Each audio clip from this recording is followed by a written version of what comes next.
The wind moves first. It threads through shattered buildings, lifts the ash from burned-out villages, and carries the scent of smoke and iron over fields where no one should have walked. Somewhere distant, a gun cracks. It is neither celebratory nor mournful, just a marker of presence, a signal that someone is still alive enough to act. The men on both sides move like ghosts through fog and rubble, their faces pale, their hands sticky with the cold sweat of fear and exhaustion. Nothing stirs except the wind and the memory of the day's first screams. They called him the architect of horrors, a man whose orders had carved lines of fire across Europe, whose presence had made towns tremble and families vanish. To the Allies, he was not just a target, but a symbol. Remove him, and perhaps the tide would shift. Perhaps the world would breathe again. Intelligence reports circled like scavengers, photographs folded into pockets, each one a reminder of why this mission mattered. Soldiers memorized names, numbers, and streets that would only be familiar for a moment. The weight of responsibility pressed on them, heavier than their rifles. The night before the operation, the air smelled of wet earth and gun oil. Boots scuffed on wooden floors, maps spread under candlelight, faces drawn and unreadable, plans whispered through hushed tones. Each word carried the possibility of death. Somewhere, a clock ticked too loudly, marking the slow slide toward inevitability. And yet, there was determination, quiet and unyielding, rooted not in hatred, but in duty. The world had asked them to act, and they would, even if the cost was counted in breaths and blood. Dawn brought movement. Shadows stretched over cobblestones, soldiers pressing low, rifles poised, eyes scanning every corner. Silence was a weapon, as deadly as any bullet, as sharp as the edge of a knife. When the moment came, it was sudden, shocking, and absolute. One man's life, the one the Allies had, marked above all others, ended in the span of a heartbeat, yet the echo of that moment rippled across battlefields, command rooms, and hearts. Some victories are quiet, some terrifying, and some are remembered only by the wind that carries their story. So tonight, turn down the lights. Listen to the wind over old maps and empty streets. Think of those who moved through smoke and fear to end a single shadow that had loomed over the world. And if you feel the chill of history brush past your skin, remember to subscribe and tell me where you're listening from. There are more stories waiting, more truths to feel, and more shadows to follow. The wind moves first, threading through the shattered remnants of villages that once held laughter and labor, carrying the scent of charred wood and iron across fields scarred by conflict. It brushes against the broken walls, whistles through splintered doorframes, and lifts the dust from streets that have long forgotten the footsteps of ordinary life. Here, in this quiet devastation, soldiers pause, listening to the world breathe around them, a slow, measured inhale that carries both warning and inevitability. The rubble tells its own story.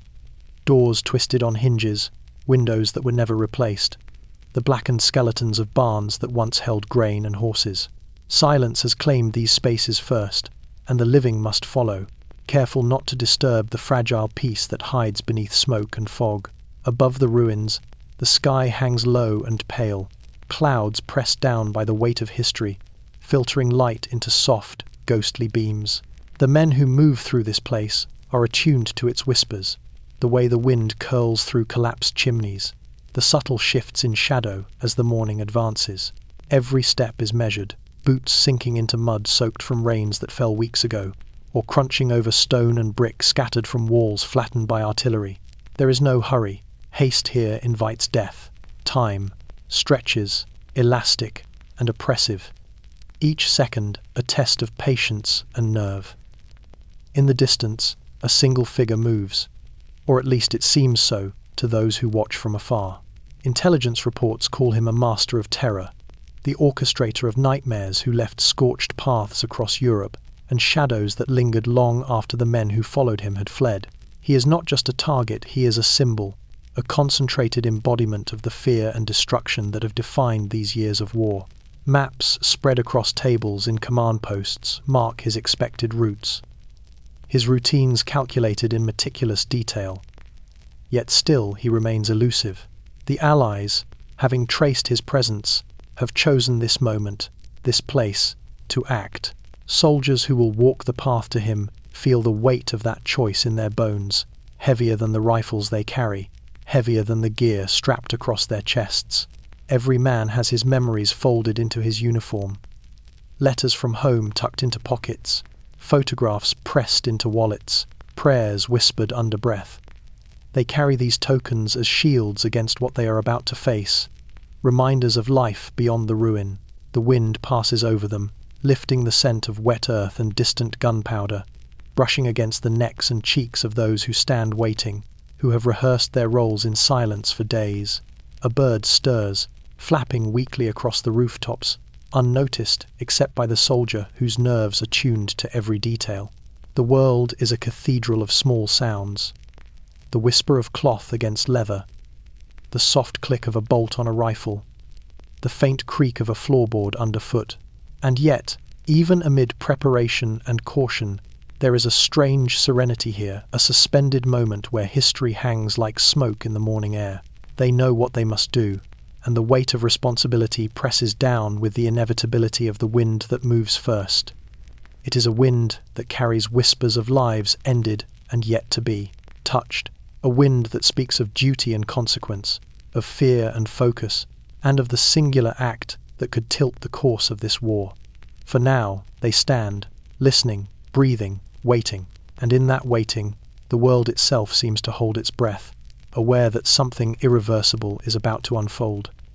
The ruins are patient, the wind relentless, and the men are ready. History has called them here, and the day has yet to wake.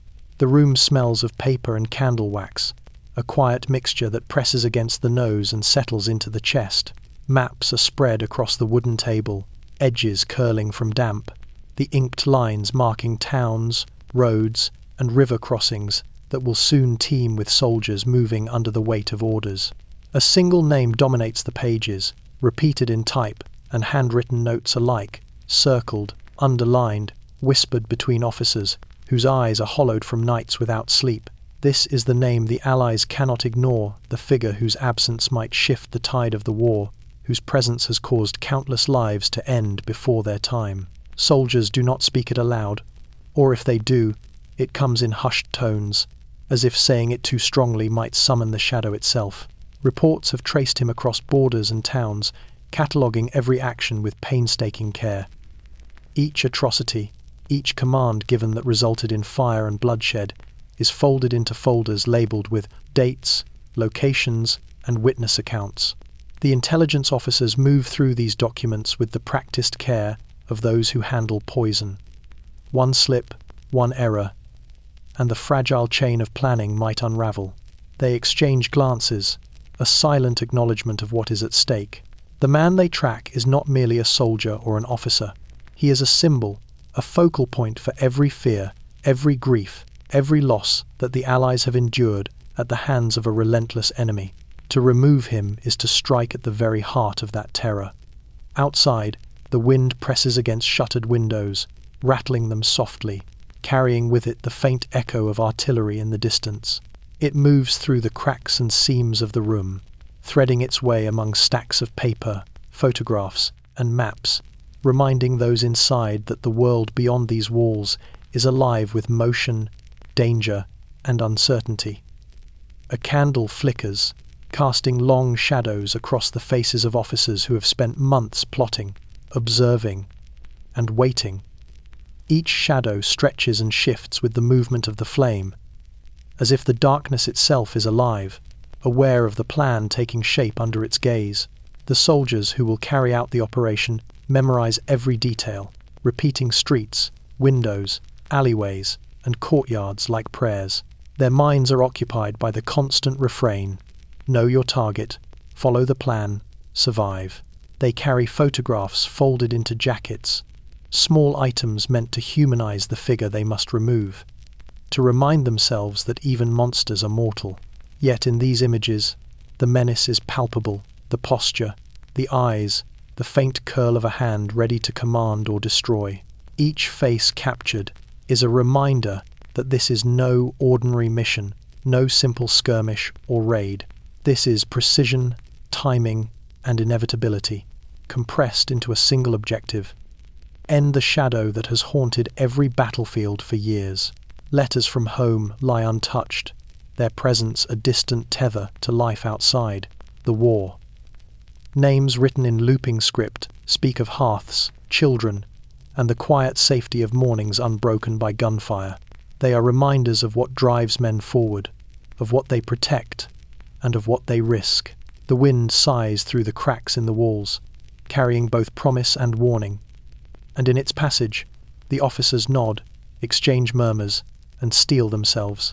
Every detail of the list, every line on every map, every whispered name becomes a thread in a web designed to ensnare the one man who embodies fear, cruelty, and command. Tonight, the air holds its breath along with those who study the list. They know that when the first step is taken, when the first shadow moves toward its target, nothing will be the same again. And yet, there is no hesitation, only preparation, resolve, and the quiet knowledge that history is watching. This is a name that must be answered, a shadow that must fall, and a day that will carry the weight of consequence on every breath. The candle burns low, casting a trembling glow across the table. Shadows stretch and fold over the maps, making the streets, rivers, and forests seem to breathe with a life of their own. Every line is a possibility, every mark a potential hazard. Officers lean close, tracing the paths the soldiers will take, whispering notes under their breath, their faces half illuminated and half swallowed by darkness. The air is thick with the scent of melted wax and ink, mingling with the cold, damp chill that creeps through the cracks of the walls. It presses against the shoulders, reminding all present that this plan, however meticulous, rests on fragile human hands and mortal timing. The maps themselves are instruments of both clarity and obsession. Red ink circles towns where the enemy has been spotted. Tiny X's mark intersections where patrols are most likely. The target's movements have been studied for months, recorded in diaries, intercepted messages, and the reports of civilians who, to survive under the shadow of his power. Each line drawn is a promise, each notation a silent vow. This is where we will strike. This is where history will bend. The officers move in silence, pointing, adjusting, refolding the paper to focus on the minutiae of alleyways, side streets, and narrow courtyards. They speak in clipped phrases, each word heavy with the weight of lives that will hinge on accuracy. Outside, the wind shifts, rattling the shutters, slipping through broken panes, and carrying the faint smell of smoke and wet earth from bombed-out villages. The night is quiet enough that even the distant echo of artillery seems intrusive. Somewhere beyond the hills, a train hums along its tracks, a reminder that the world moves forward, indifferent to the weight of planning or the consequences of human design. The men studying the maps do not notice it. Their focus is absolute, eyes scanning, memorizing, imagining the steps of the soldiers who will move along these lines before the dawn.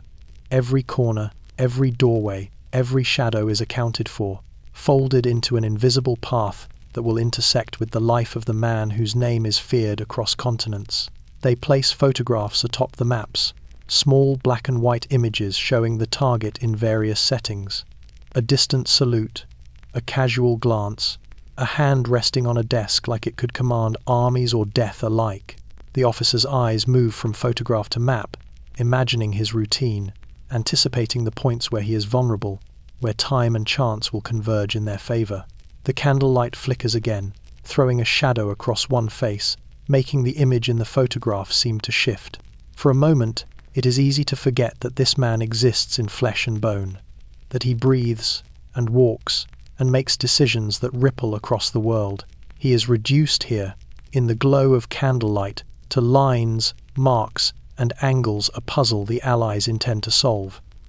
Yet, beneath the quiet precision, there is tension that no map can erase. The officers feel it in their bones, a subtle vibration in the air, as if the room itself senses what is to come. They know the target is cunning, that even the most careful surveillance cannot account for instinct, chance or human error.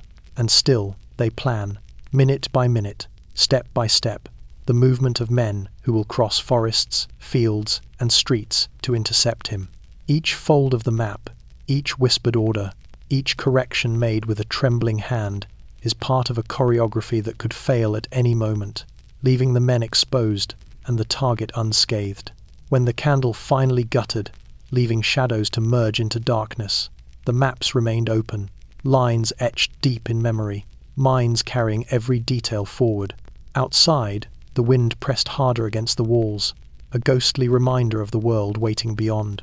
The night held its breath, as if knowing that soon the first footsteps would follow these mapped paths, and the hunt would begin in earnest. Every shadow, every street, every fold in the paper was now a silent witness to the inevitability that approached with the coming dawn. The photographs lie scattered across the table, some edges curled, some corners worn soft from repeated handling. Each one captures a moment in time, a fleeting gesture, a face frozen beneath the indifferent gaze of a lens. The man in the images dominates every frame, his posture precise, his expression almost unreadable, yet charged with the authority and menace that has haunted Europe for years. He leans against polished desks, stands behind maps, or gestures to men who follow his command with unflinching obedience. Each picture is a reminder that this is no ordinary target. He is the architect of fear, a single thread whose unraveling could loosen the fabric of an entire regime. The officers move among the photographs as though they were spectres themselves, touching the edges lightly, leaning close to memorize every detail. Eyes scan the folds of his uniform, the placement of his medals, the angle of his chin, small habits, repeated gestures, the way he tilts his head. These are clues, hints of routine that can be exploited. They speak in hushed tones, voices swallowed by the candlelight and the weight of anticipation, comparing angles, noting variations, cataloguing each image alongside the maps they have memorized. Each photograph carries a duality. It humanizes him even as it dehumanizes, reducing the terror he embodies to something that can be studied, predicted, and, ultimately, confronted. The room smells of wax, ink, and damp wood. The air is heavy, almost tangible, pressing against shoulders and ribs as if trying to remind the men of the gravity of their task. Outside, the wind moves like a spectre itself, sliding through gaps in shuttered windows, rustling papers, bending the light of the candle across the room in long, trembling streaks. The quiet is absolute, yet it hums with anticipation, carrying the unspoken fear that any misstep, any misread gesture, could undo months of meticulous preparation. Photographs, in their stillness, hold a power all their own, a quiet insistence that what is seen can be anticipated, that the shadow of a man can be plotted and contained. Each officer knows the stakes. The man they track has ordered destruction, deaths, and chaos on a scale that is difficult to comprehend. Photographs show him as he moves through the world, but they cannot show the terror left behind. The streets emptied, the families silenced, the lives shattered, yet they are necessary. They are the bridge between the abstract idea of a threat and the tangible target that the soldiers will pursue. Every wrinkle of fabric, every reflection of light in his eyes, every background detail becomes part of the calculus. Maps are lines, but photographs are context. They give weight, presence, a reality that the enemy cannot escape. Some images are candid, stolen glimpses that reveal a man unaware of being watched, gestures relaxed, yet still authoritative. Others are formal, staged, intended to project power, confidence, and inevitability. Officers study them in silence, noting differences, rehearsing how soldiers will recognize him, how they will approach, how they will confirm identity in the moment when hesitation could mean failure. Fingers hover over the prints, tracing edges lightly, as though touching the paper could somehow transfer knowledge into their own bones. In the quiet, one officer leans back, letting the candlelight illuminate the photographs one last time. The shadows deepen, merging with the corners of the room. Beyond the walls, the wind presses against the world, carrying the cold, and the scent of distant smoke. The photographs, frozen in time, wait alongside the men who study them. They are memory, warning, and plan all at once. They are the ghosts that will guide action, the silent witnesses to the operation about to unfold. And, as the officers rise, refolding maps and gathering papers, the wind moves through the cracks, carrying with it the unspoken certainty: the hunt will begin, and nothing will remain the same after this shadow falls. The orders move like whispers through the corridors of command, carried from desk to desk, room to room, never spoken above a breath. Each officer receives a copy, etched with instructions so precise that deviation is almost unthinkable, yet vague enough to demand constant judgment. The language is formal, clipped, devoid of emotion, but every line pulses with consequence. Soldiers will follow these orders without hesitation, because hesitation here is a luxury they cannot afford. The target is not just a man, he is a symbol, a force whose continued existence has shaped the horrors of battle and the fear of civilians alike. To strike at him is to strike at the very pulse of the war, and everyone involved understands that the weight of history rests on their shoulders. In the dim light of the room, candles flicker, casting long shadows across walls lined with maps, charts, and photographs. Officers gather around tables, tracing paths and routes with gloved fingers, whispering contingencies and alternatives. They speak only when necessary, their voices low, the sound swallowed by the wood and stone. The wind presses against the shutters outside, carrying with it a cold reminder of the world beyond. Smoke rising from distant ruins, the low groan of artillery, the faint hum of distant engines. Everything is measured, accounted for, catalogued. Yet the officers know that unpredictability is inevitable. A wrong move, a misstep, a glance in the wrong direction, and all the planning could collapse like fragile paper under wet fingers. Silent orders demand absolute obedience. Men repeat them over and over, until every detail becomes instinct. Streets memorized, windows noted, guard rotations catalogued in the mind's eye. The mission is layered, a choreography of shadow and light, timing and patience. Nothing is left to chance. Even the smallest detail, a door slightly ajar, a stray dog wandering across a street, the flicker of a lantern, could reveal a moment of vulnerability or mask it entirely. Officers anticipate these variables, planning for the unseen, the unheard, the nearly impossible. The silence in the room is a shield, a method of concentration, a way to respect the gravity of the task. Words, when spoken, carry weight. Every syllable is calculated, intentional, necessary. Outside, the wind presses harder, rattling loose shutters and bending the candle flames into frantic arcs. The soldiers feel it, a subtle vibration that travels through floorboards and walls, brushing against necks and shoulders like a ghostly hand. It is a reminder of exposure, of fragility, of the thin line between preparation and chaos. Each man carries the orders in his uniform, tucked into a pocket or strapped beneath a coat, a physical embodiment of duty, responsibility, and potential consequence. They are more than instructions, they are a lifeline, a tether to the plan that will guide them through streets, buildings, and courtyards where death has already left its mark. Even as the officers move through the night, folding papers and passing them silently, the awareness of what is to come presses against them. The orders themselves are quiet, but they hum with inevitability. Somewhere beyond the walls, the world waits. The target continues his routine, oblivious to the convergence of forces moving to intercept him. The soldiers will move at dawn, guided by lines and words and photographs, each step dictated by careful observation, each heartbeat a reminder of the enormity of their task. As the last candle guttered and the room was left in near darkness, the officers paused. The orders had been given, understood, memorized. Silence returned, heavier now, as if the building itself held its breath. Beyond the walls, the wind swept over ruins and fields, carrying the chill of early morning, the echo of history, and the knowledge that when the first step is taken, the shadow will finally be confronted, and the world will feel the tremor of one life ended. The soldiers move quietly, boots pressed into mud and rubble, each step deliberate, measured, aware that the world beyond their path is both fragile and deadly. Silence surrounds them, thick and tactile, as if the air itself is holding its breath.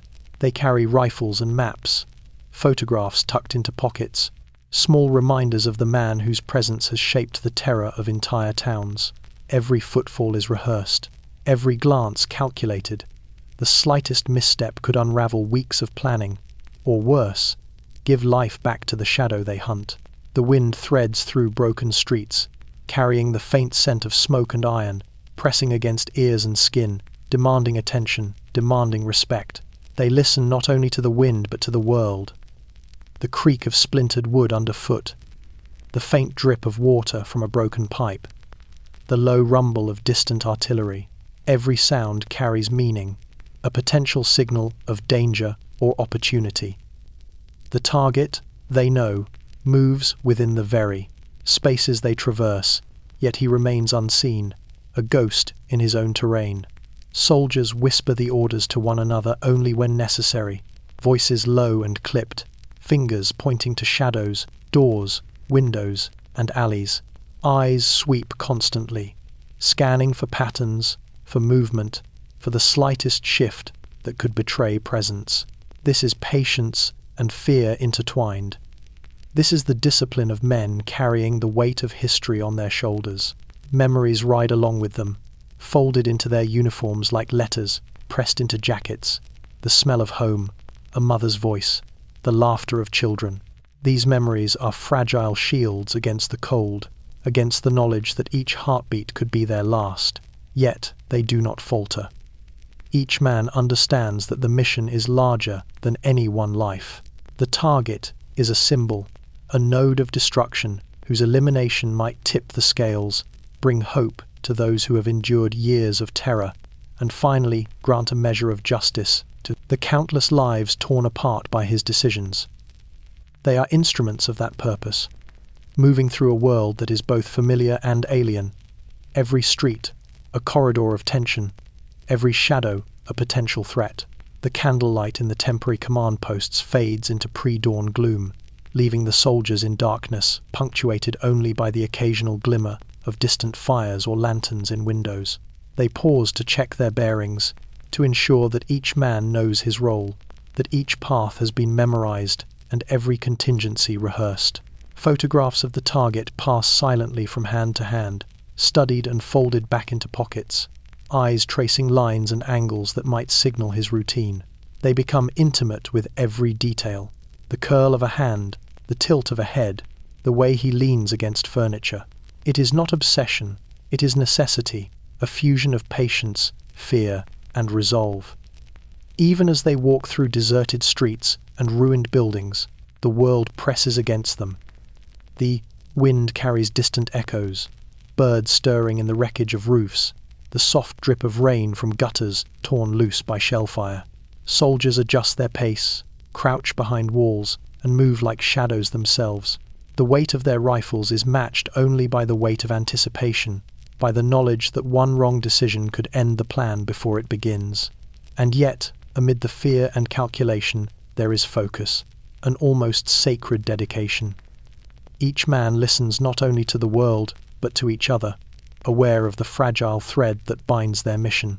The wind moves through the streets, the shadows stretch across cobblestones, and the soldiers follow, silent and precise, carrying the knowledge that soon the shadow will confront them, and the course of history may hinge on the decisions made in these quiet, tense moments before dawn. In the quiet of the command post, letters lie folded and stacked, some tucked into pockets, others pinned beneath maps or resting beside rifles. The ink has faded in places, the edges worn soft from handling, but the words remain sharp, precise, and intimate. Mothers write of hope and prayer, of dinners prepared and beds kept warm. Sisters sketch small doodles in the margins, attempting to soften the harsh weight of absence. Friends whisper memories into sentences that no one will read for months, perhaps years. These letters carry life, a tether to a world untouched by the smoke, mud, and chaos that now dominate the horizon. They are fragile shields, reminders of what the soldiers fight to protect and what they risk leaving behind. The letters are studied quietly before the men move out. Some pause to fold a corner, to smooth the creases, as if doing so could lend them strength or clarity. They whisper names softly, almost unconsciously, remembering the voices behind the handwriting. Each word reminds them of the fragility of life and the weight of duty that presses against their shoulders. The target they pursue is a man who has taken countless lives with a calculated hand, a presence that has shaped the terror of whole regions. Yet these letters remind them that every life carried forward is a reason to act. The written words anchor them, providing perspective amid chaos, a human counterpoint to maps, photographs, and orders. Outside, the wind presses against shuttered windows and through cracks in walls, carrying the faint smell of smoke from villages burned weeks ago. Its passage through the streets brings echoes of distant artillery, the low hum of engines, the occasional murmur of a sentry. Soldiers clutch the letters, feeling the paper against their palms, the texture grounding them in something real, something that exists beyond the violence of planning and anticipation. They are touchstones, tiny islands of permanence in a landscape dominated by impermanence. Reminders that beyond the shadow they hunt lies a world that can be saved, nurtured, and rebuilt. The letters are not just reminders of home, they are instruments of resolve. As soldiers memorize streets and corridors, check positions of windows and rooftops, and prepare for the hunt, the words remain in their minds. A mother's gentle scrawl, a sister's laugh hidden in ink, a friend's small reassurance, all of it folds into the rhythm of movement, the pacing of breath, and the calculated steps along cobbled streets and broken floors. Even the soldiers who never had family, who have lived only in the shadow of war, feel their gravity. They read once, twice, and store the lines in memory, letting the weight of human connection sharpen their focus, steady their nerves, and deepen their determination. Night stretches toward dawn, and the letters are folded back into pockets, tucked beneath coats, pressed against the chest, as if keeping them close could imbue strength or guidance. The wind presses harder, brushing against the soldiers like a reminder that time is short, that the mission cannot wait, and that the world beyond these walls holds both the promise of life and the spectre of death. As they rise and gather rifles, maps, and photographs, the letters remain a quiet pulse beneath everything else, tethering them to purpose and to humanity. They will carry them into streets heavy with anticipation, into alleys where shadows and danger intermingle, and into the moment when the target will finally confront them. And so, as the first light begins to stretch over the horizon, the soldiers step forward, letters pressed close, maps memorized, photographs stored, and orders folded into the mind's eye. They move as one. Each step carries the weight of the lives written in ink, of families waiting, and of the world beyond the smoke. In the quiet before confrontation, the letters whisper with every breath. This is why you move. This is why you endure. This is why you face the shadow. The wind sweeps over the ruins, carrying their intent onward, as history waits silently for what is about to unfold. The world seems to hold its breath. A faint mist clings to the streets and fields, curling around the remnants of walls and the twisted skeletons of vehicles left to rot. The wind presses gently, lifting loose papers and dry leaves, rustling through the branches of skeletal trees that line roads long abandoned. In this fragile quiet, the soldiers pause, rifles slung low, boots planted carefully in the mud and rubble. The calm is not comforting, it is heavy, charged with the knowledge of what is to come. The engines of war have not yet roared, but their presence is felt, a latent vibration that presses against the chest and the ears, a warning that the world beyond these ruins is readying itself for motion, for violence, for history in motion. Inside the temporary command posts, officers lean over maps and photographs one last time, whispering corrections and adjustments in the hush of early dawn. Candles flicker, casting long, trembling shadows across walls and faces, illuminating the careful determination etched into every line and wrinkle. The target is somewhere in the distance, unaware of the convergence of forces moving toward him. Yet every movement has been anticipated, every possibility calculated. Soldiers memorize streets, windows, staircases, and alleys, folding each fact into their minds as though imprinting it on muscle and bone. Each step they will take is already mapped, rehearsed, and considered. But the calm reminds them that even the most careful preparation cannot account for everything. The world is unpredictable, chaotic, and alive. Outside, the faint hum of engines begins, distant and low, barely audible over the wind. They are not yet a threat, but they signal that time is moving forward, that the hours of planning are about to give way to action. The soldiers feel the vibration through the ground, subtle at first, then growing in resonance. It mirrors the tightening coil of nerves within them, a shared awareness of imminence. They check rifles, tighten straps, adjust helmets, and glance at photographs once more, folding them carefully into pockets. Each face, each posture, each small detail is rehearsed in their minds, sharpened into instinct. They are ready to move, but the calm persists, a thin veneer over the tension that threatens to snap at any moment. The wind carries other sounds as well. The distant echo of artillery, faint but constant. The creak of a broken roof under an unseen weight. The occasional scuff of a boot across cobblestones far away. Every sound is magnified in the quiet, every vibration interpreted, catalogued, assessed. The soldiers move like shadows themselves, small, deliberate, silent. Each man is aware not only of his role, but of the roles of those beside him, the fragile web of coordination that will determine success or failure. The engines will come, the world will shift, and in these final moments of calm, they steel themselves for the inevitability of noise, fire, and motion. The sun remains hidden behind clouds, its light diffused into a grey, muted glow that casts long, uneven shadows across the ruins. The soldiers pause at the edge of streets, crouching behind walls, scanning the distance, listening. The target continues his routine somewhere beyond sight, unaware that the threads of history have been drawn tight around him. The calm before the engines is not a pause but a threshold, a liminal moment in which preparation becomes anticipation, and anticipation becomes inevitability. Finally, the first distant growl of engines rises, vibrating through the earth and the air. The soldiers straighten, moving with purpose, rifles in hand, photographs and letters pressed close. The calm shatters in its own time, and the hunt begins. Shadows stretch across the streets, wind moves through broken windows, and the first step is taken. The engines will follow, the world will awaken, and the shadow that has loomed across Europe will soon be confronted. In this suspended moment, history itself seems to exhale, ready to witness what unfolds next. The frost bites first, a cold that creeps into boots and gloves, clinging to fabric and flesh alike, whispering reminders of vulnerability. Each step taken across frozen ground sends a small crunch into the silence, a punctuation in a world otherwise holding its breath. Soldiers move cautiously, aware that even the softest sound can betray them.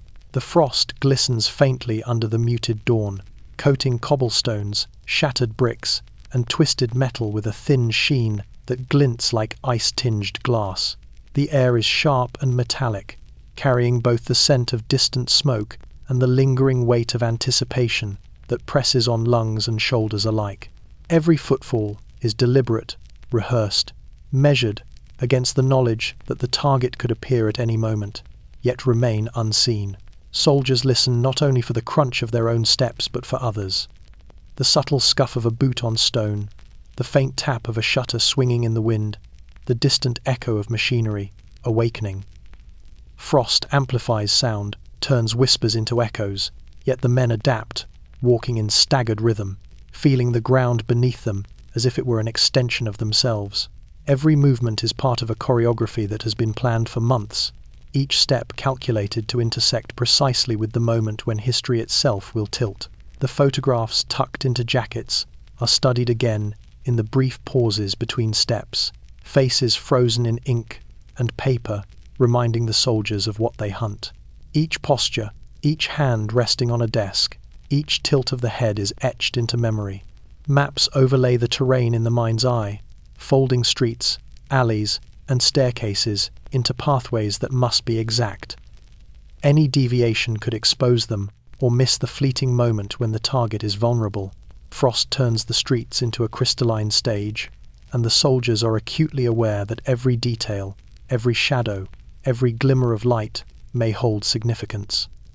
Letters from home press against their chests, warming in a human sense more than a physical one. They are reminders of why they endure the cold, why they risk the shadow of death that hovers behind every plan. Each letter carries voices of mothers, sisters, and friends, faint echoes of normal life in a world fractured by war.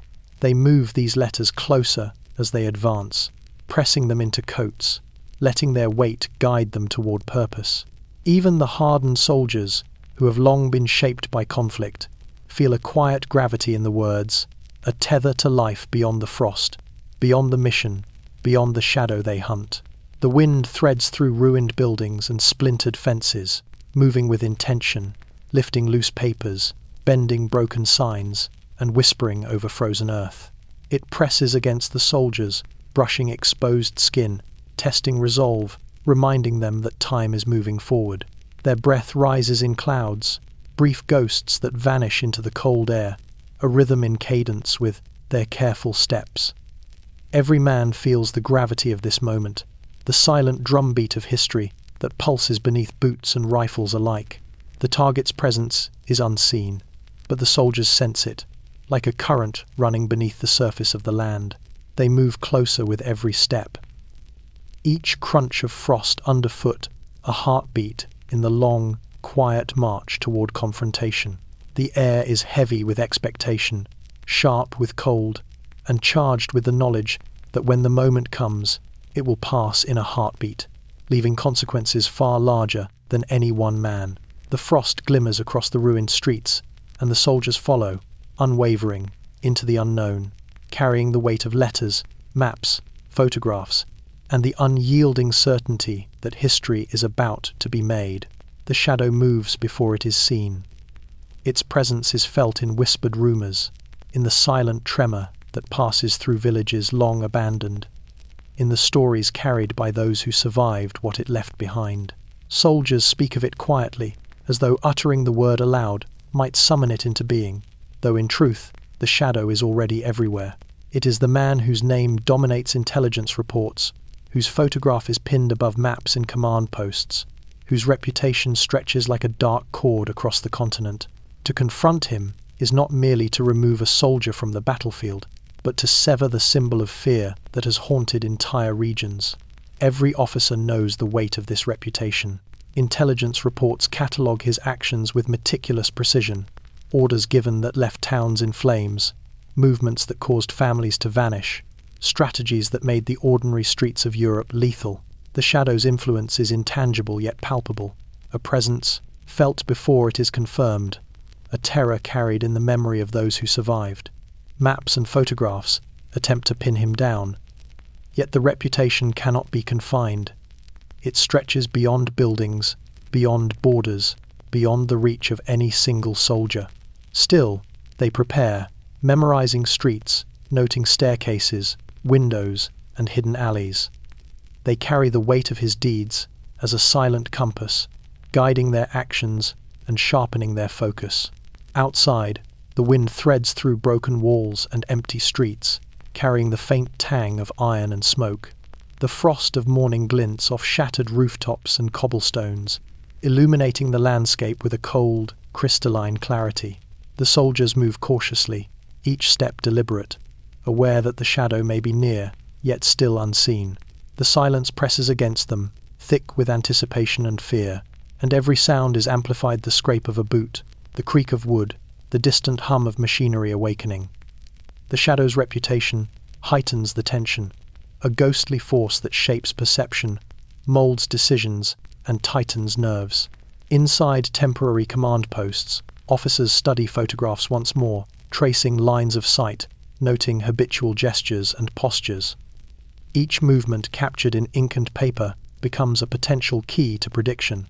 They speak in hushed tones, referencing the Shadow's past actions as lessons, cautionary tales, and warnings.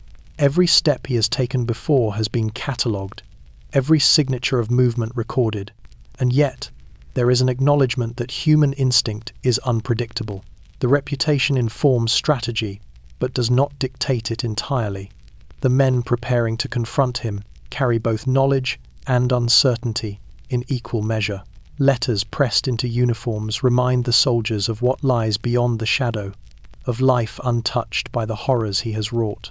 They hold the fragile weight of families, homes, and futures in their hands, letting the tactile reassurance steady their nerves as they move through streets and alleys shaped by history and conflict. Maps overlay the terrain, photographs overlay the target, and in the mind, the Shadow stretches across them all, present yet absent, a force shaping every decision, every movement, every breath. As dawn rises, casting muted light across the ruined landscape, the Shadow's reputation hangs in the air like smoke. It is a reminder of danger, of the stakes, of the necessity of precision and patience. The soldiers move forward with measured steps, rifles held close, letters pressed to their chests, photographs folded and memorized. Every detail they have learned, every plan they have rehearsed, every warning whispered in command posts, is brought to life in motion.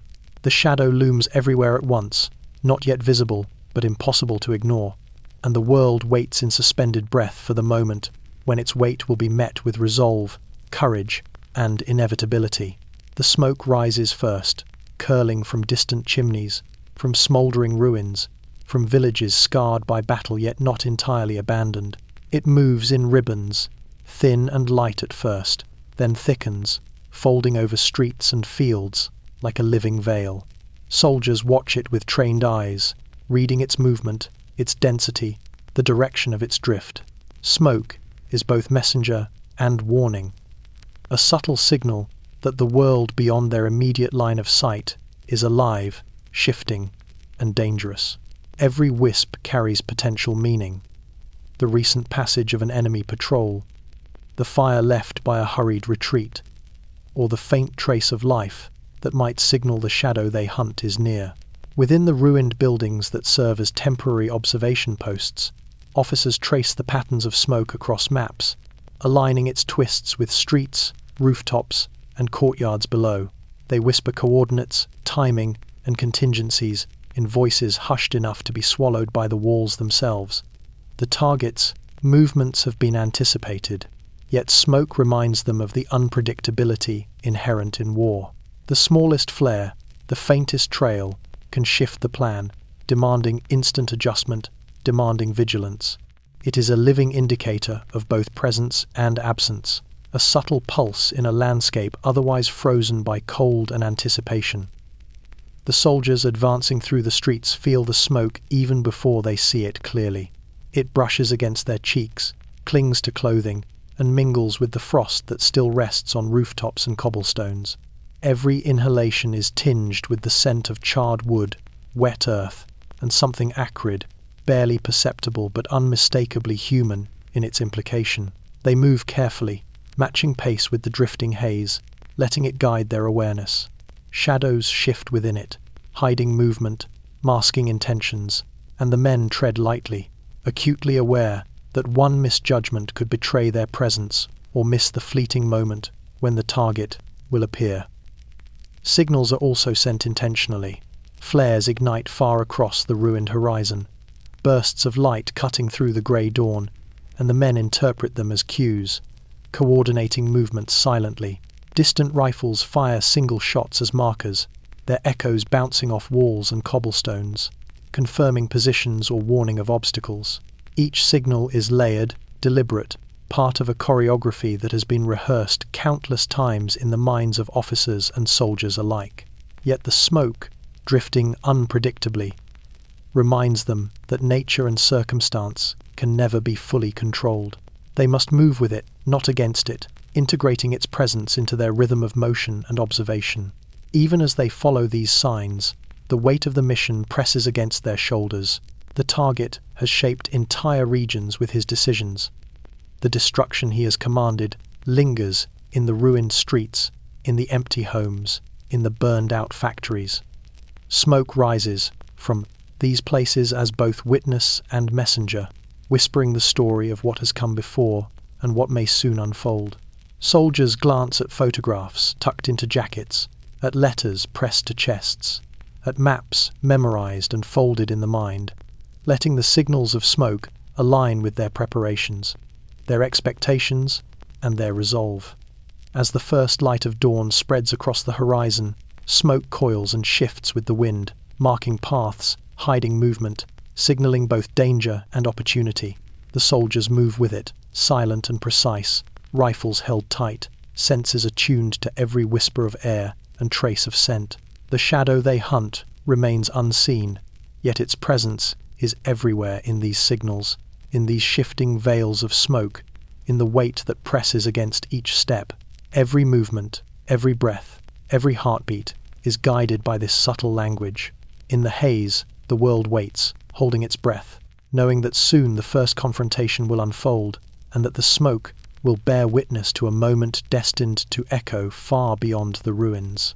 The town lies beneath a fragile blanket of dawn, cobblestones slick with frost, shutters drawn tight against the cold, and chimneys sending faint ribbons of smoke into the muted sky. From a distance, it appears serene, untouched by the chaos that has scarred the surrounding countryside.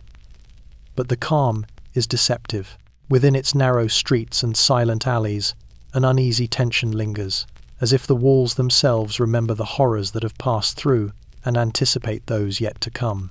Doors creak faintly on their hinges, the wind slipping through gaps, carrying echoes of distant artillery and the muted hum of engines awakening across the horizon. Officers watch from hidden vantage points, eyes trained to perceive the subtle indicators of life and movement.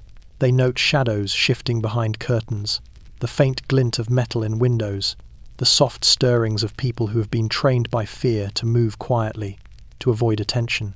Even those who remain unaware of the approaching soldiers are bound by the pervasive atmosphere, the invisible gravity of a town that has been shaped by violence and occupation. Every narrow street, every twisted alley, every cornered courtyard has been catalogued in the minds of the men who approach, each detail folded into the mental map that will guide them toward their target. The soldiers themselves move like ghosts through the town's frozen streets, careful not to disturb the fragile calm. Frost crunches beneath boots, breath rises in clouds, and the chill presses against exposed skin with a persistent sharpness. The target's presence is unseen, yet it is felt in the oppressive weight that hangs over the buildings, in the faint whispers of air that snake through doorframes, and in the subtle tension of the inhabitants, who move just enough to remind the soldiers that the world is alive. The men are attuned to every creak, every shuffle, every shift in shadow. Silence is not merely absence of sound, it is a weapon, a tool for observation, a fragile shield against detection. Inside the town, the officers in command posts re-examine maps and photographs, aligning streets and landmarks with the soldiers' positions. Reports have indicated the target's movements, the houses he favors, the courtyards he passes, the windows through which he observes the world. They cross-reference these with the subtle signs they can detect now. A chimney's smoke, a door left slightly ajar, the pattern of light across a window pane. Each clue is small but vital, and they layer them together to construct a living map, a blueprint of anticipation and inevitability. Every whisper, every shadow, every trace of smoke carries meaning. The civilians, caught between routine and fear, move in cautious patterns. Children are kept indoors, pets hidden, fires stoked quietly to preserve warmth without drawing attention. The townspeople are unaware of the hunters moving through their streets, but they feel the weight of something shifting. The air is thick with tension, a palpable prelude to violence. Yet it is subtle, almost invisible, like the first stirrings of a storm beneath a placid sky. The soldiers advance carefully, rifles at the ready, letters pressed against their chests, photographs memorized, and every step measured against the frost-slicked streets and the quiet of the town. The wind threads between buildings, lifting dust and frost, carrying distant echoes of movement and the faint scent of smoke. The soldiers move in perfect alignment, a disciplined shadow navigating the town's unease. Every glance, every pause, every heartbeat is in synchrony with the world around them, attuned to the subtleties that signal opportunity or danger.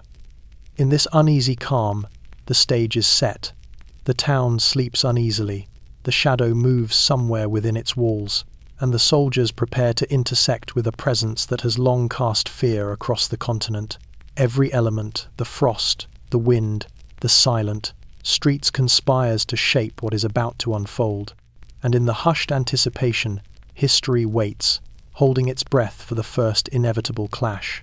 The reports arrive in stacks, bound in leather and stamped with urgency, yet they tremble under the weight of their own contents.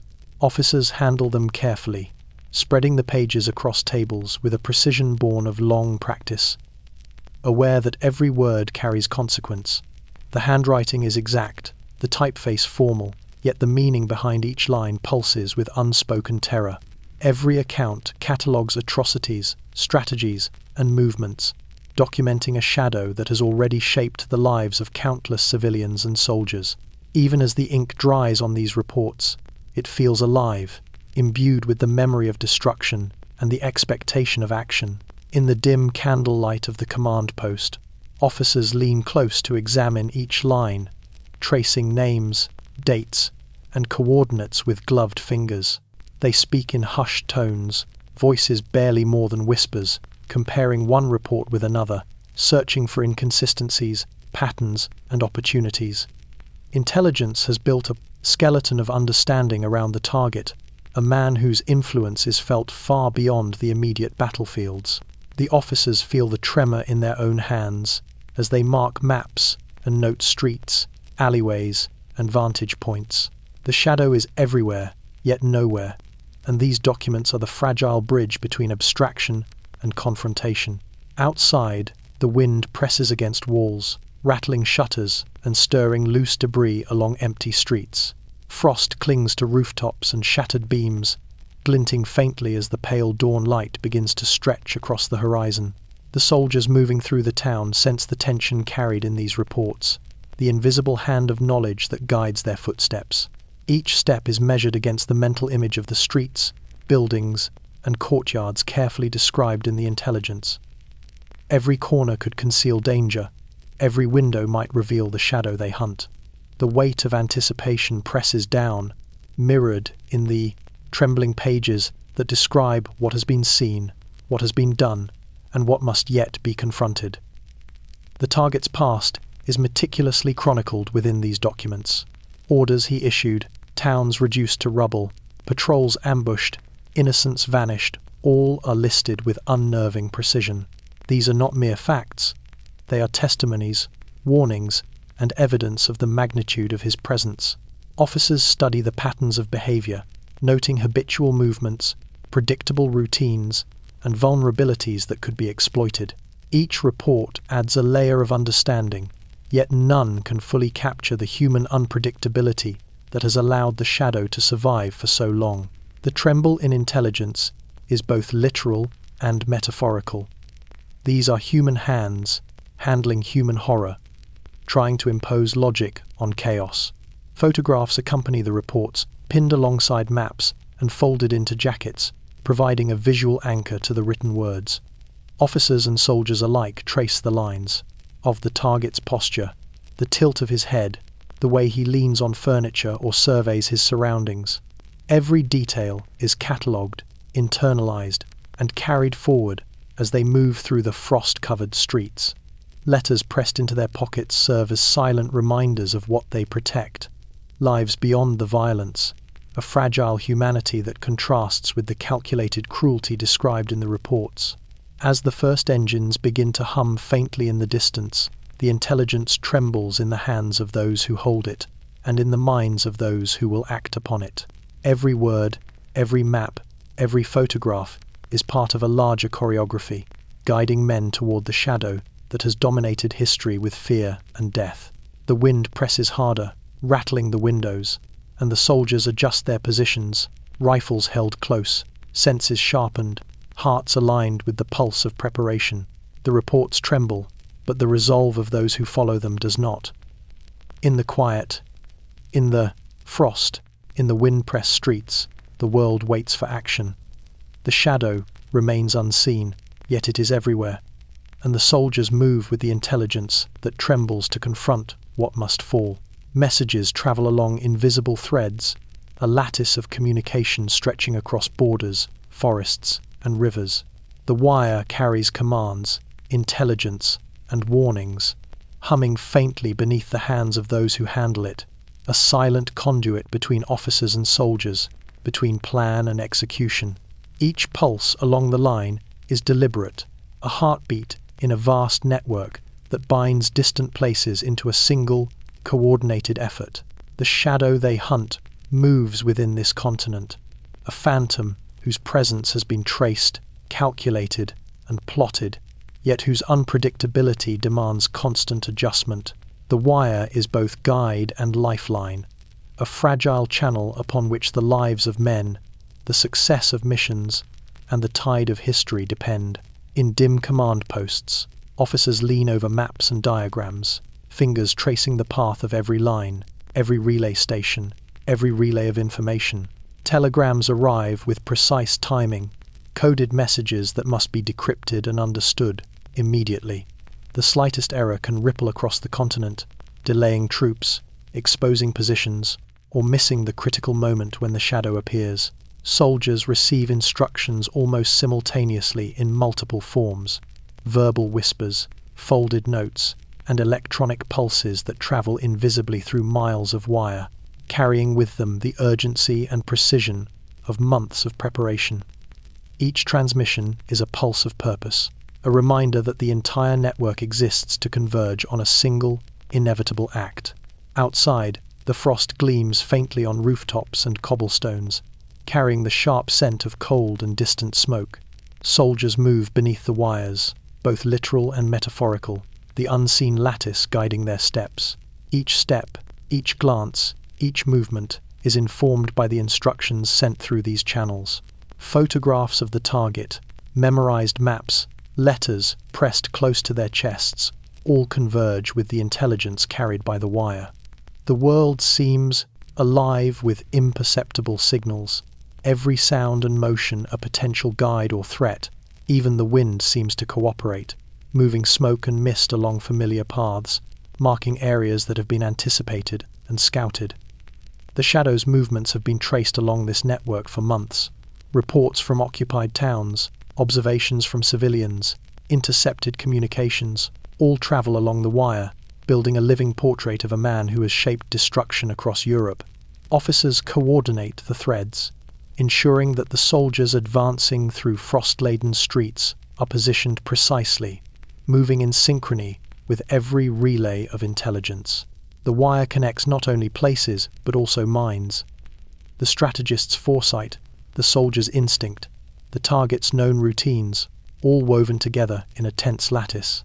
Any break in the connection could unravel the plan, and so the handlers of intelligence work with care, precision, and a reverence born of necessity. Every signal along the wire is amplified by the stakes it carries. A single telegram could confirm the target's location, authorize movement, or signal adjustment in strategy. The soldiers moving across the town feel these unseen currents, following their orders with a sense of inevitability, each pulse aligning with their own heartbeat. The shadow is present in these wires as well, a ghost whose influence stretches across geography, shaping decisions and fear alike. The frost glints across rooftops, the wind presses through alleyways, and the soldiers advance along streets that have been encoded into memory, guided as much by invisible signals as by maps, photographs, and instinct. As the first light touches the horizon, the wires hum with anticipation, connecting distant command posts to the soldiers who now move toward confrontation. The shadow remains unseen, yet the lattice of communication ensures that when it is revealed, every movement, every calculation, every decision has been daticked, anticipated. The wire across Europe is both lifeline and map, invisible yet omnipresent, and through it, the operation begins in earnest. History moves along these threads, taut and trembling, guiding men toward the inevitable encounter, toward the fall of a shadow that has loomed too long. He moves as if the world bends around him, a ghost threading through streets and corridors without sound, without hesitation. Every step is measured, deliberate, the rhythm of his body honed over years of command, of careful observation, of survival in a world where noise can mean death. His presence is felt before it is seen, a shadow in the corner of a soldier's eye, a ripple in the pattern of daily life, a tension that settles over towns long before his arrival. The Allies have tracked him, mapped him, memorized his habits, yet the man who moves in silence remains unpredictable, a phantom whose life is as fluid as the wind that bends through the streets. In rooms heavy with intelligence reports and flickering candlelight, officers speak of him in hushed tones, recounting the atrocities he has orchestrated, the lives erased by orders whispered in confidence, the terror he spreads with a mere glance or command. Photographs pinned to maps capture only fragments. A hand resting on a desk, the tilt of a head, the alignment of medals that mark authority. But the true measure of his presence cannot be captured by paper or ink.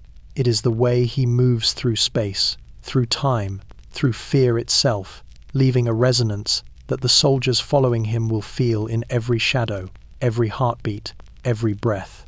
Outside, the frost glints on rooftops and cobblestones, the cold air pressing against the soldiers advancing toward him. Their boots crunch softly, careful to avoid detection, their movements synchronized with maps memorized and photographs etched into memory. Yet they sense, rather than see, the target's movements.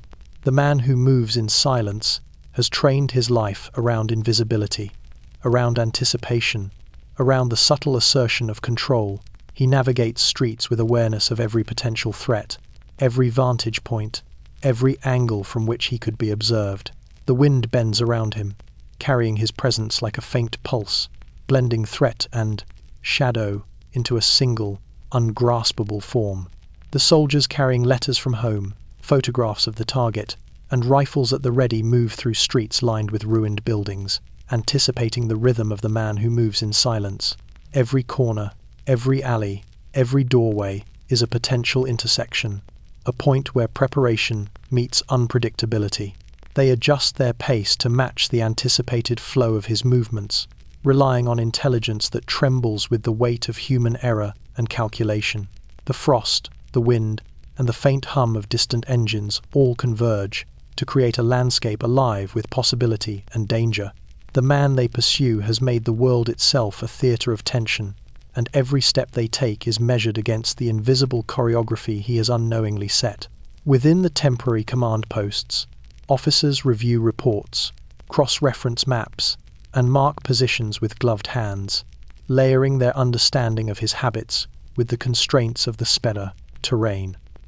Every photograph, every intercepted message, every subtle trace of movement is folded into a coherent pattern.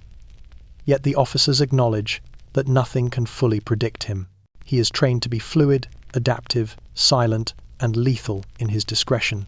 The soldiers' footsteps, the wind, and even the shifting frost all seem amplified by his unseen presence, as though the town itself holds its breath in recognition of him. As the first light of dawn slips over rooftops, the soldiers move in alignment, careful to keep their rhythm muted, to keep their shadow light and unbroken. The man who moves in silence remains a ghost, threading the streets of his domain, unaware of the inevitability that approaches. Every step he takes is observed through indirect channels, reports, photographs, whispers of intelligence, and yet his quiet mastery challenges anticipation at every turn. The frost glints coldly, the wind threads through alleyways, and the world holds a tense, fragile breath. Soon, the shadow will intersect with the hunters. Until then, the man moves in silence, and history waits in the hush that precedes confrontation. The bunker breathes quietly, its walls absorbing the low murmur of men who have spent hours, days, weeks, preparing for a single, inevitable moment. Every surface carries the weight of expectation. Maps pinned to splintered walls, photographs laid out on tables, rifles resting against the rough concrete like silent sentinels. Officers move carefully among these markers, whispering adjustments to one another. Voices so low they might as well be part of the shadows themselves. Outside, the frost clings to the earth, the wind threads through cracks, and the first light of dawn struggles over the horizon. The bunker holds them together in anticipation, a nucleus of purpose amid the fractured world beyond. Whispers carry the gravity of both knowledge and fear. Reports of the target's movements circulate in hushed tones, repeated from one officer to another. Each repetition layered with caution and reverence. They speak of towns razed, of patrols ambushed, of orders that have left, communities trembling. Every whisper is a reminder of what is at stake, of the lives resting on precise execution, of the weight carried in each man's hands. The soldiers outside, moving through streets that glitter with frost, are guided by these faint voices, by the invisible threads of instruction transmitted through the bunker's quiet channels. Each word is carefully chosen, each instruction deliberate, shaping actions before they are even taken.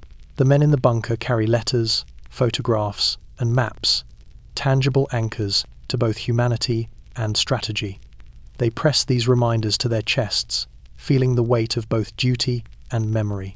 Mothers' hands traced in ink, friends' hopes written in looping letters, photographs of the target pinned to maps all converge in their minds, forming a lattice of understanding, fear, and resolve. The whispers in the bunker give these items voice, translating observation into movement, memory into preparation.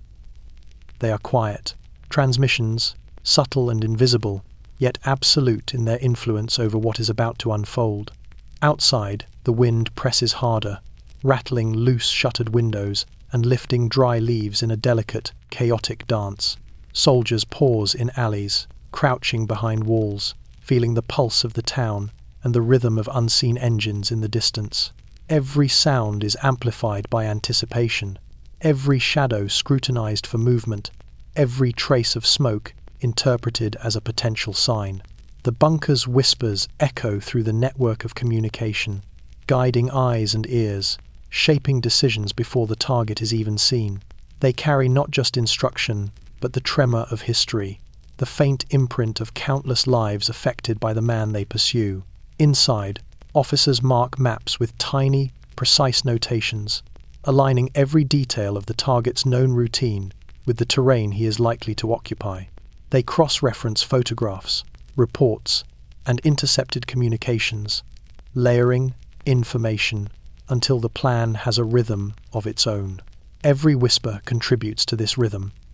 A cautionary note about a guard rotation, an observation of a street rarely traveled, a confirmation of a window left open, or a door left ajar.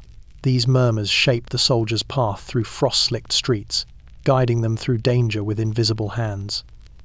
The bunker itself seems to breathe with the collective anticipation. The air is thick with candle smoke, the faint tang of wet earth carried from outside, and the subtle pressure of human presence. Men move slowly, deliberately, listening for the faintest signs of disruption, the slightest echo of the target's shadow moving elsewhere. Each whisper in the bunker carries weight, shaping motion, attention, and thought until the soldiers are ready, and the world outside is poised on the edge of action. As frost glints across rooftops and the wind presses through the streets, the whispers settle into a steady rhythm, a quiet drumbeat counting down the moments until the shadow will finally intersect with the hunters, and the plan, so carefully rehearsed, will unfold. The name lingers before it is spoken, in the command posts, in the quiet corners of ruined towns, in the minds of soldiers advancing through frost-glinted streets. It has weight. It carries the history of fire and blood, of towns emptied, of families torn apart, of fear woven into the fabric of everyday life. Even when uttered in the hushed tones reserved for necessity, it trembles in the air, heavy with consequence. The officers whisper it among themselves, careful not to let it escape into the wrong ears.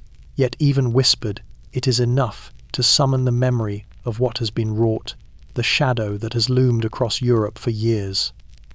Reports detail his actions with meticulous precision. Every order, every strategy, every calculated cruelty recorded and catalogued. The name haunts like a ghost in these documents, stretching across pages and maps, crossing borders and towns, threading through lives with invisible threads of fear. Officers study these records in silence, tracing the patterns, memorizing the sequences, imagining the lives affected and lost. The soldiers who will move along the planned routes carry these whispers with them, pressing the weight of history against their chests as they advance. The name becomes more than identification. It becomes a living presence, a force that shapes every step, every glance, every heartbeat. Outside, frost glints across rooftops and streets, catching the first light of dawn and throwing the town into sharp relief. The wind presses through shattered windows and crumbling walls, carrying the faint tang of smoke from distant fires. Soldiers move in concert with these subtle signals, boots careful against the ice, rifles held close, eyes scanning for both the ordinary and the unexpected. The name they carry in their minds informs every decision: when to pause, when to move, when to anticipate the invisible, when to trust the signals sent by the wind, the smoke, and the faint stirrings of life in the frost. It is a constant, guiding and haunting, shaping perception as much as maps, photographs, and letters.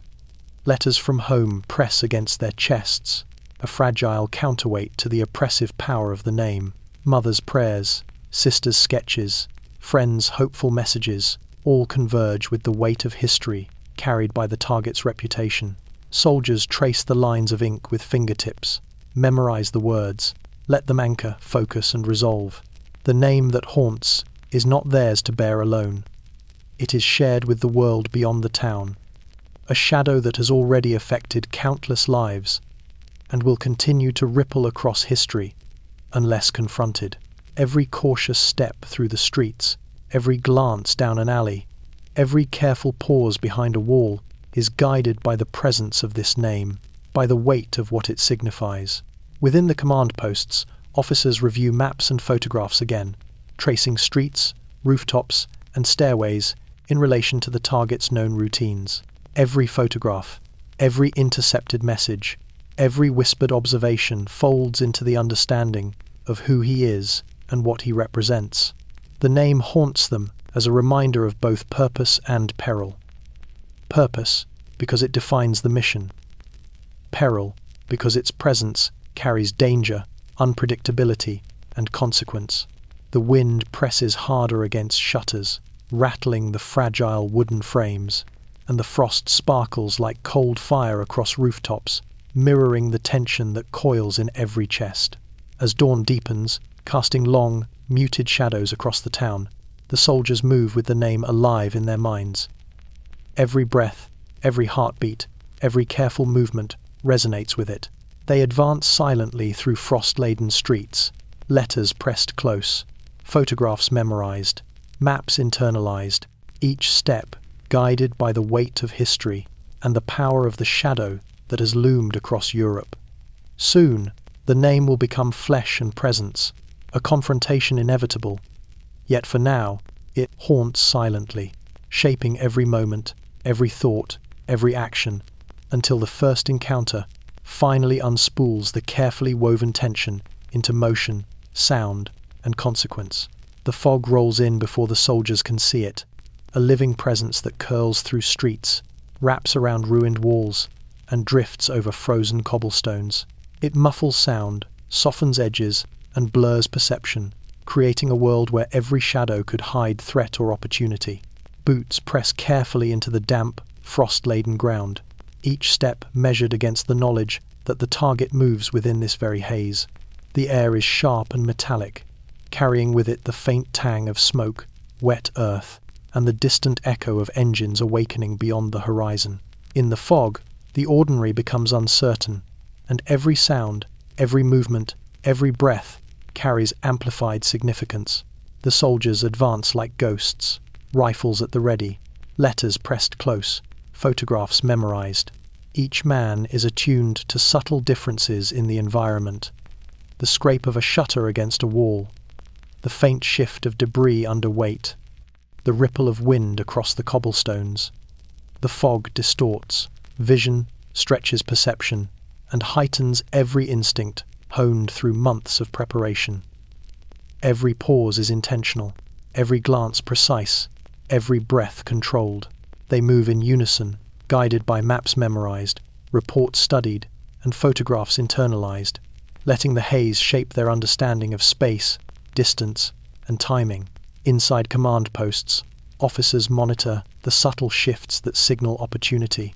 Reports from reconnaissance detail the target's likely path, and even within the fog, the patterns remain legible to those who have studied him for months.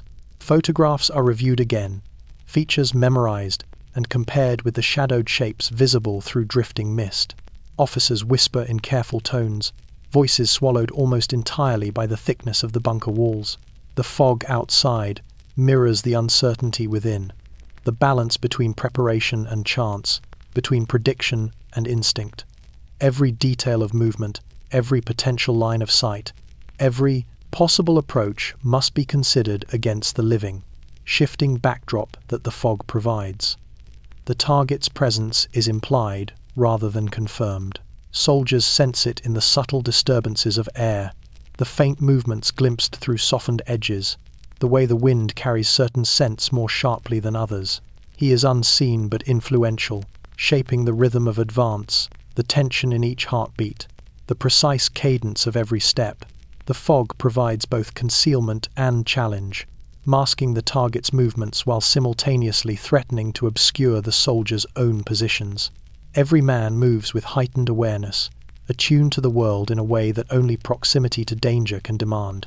Letters from home and photographs pressed against their chests remind the soldiers of what they protect. These human anchors are juxtaposed against the abstract threat of a single shadow that has wrought devastation across Europe.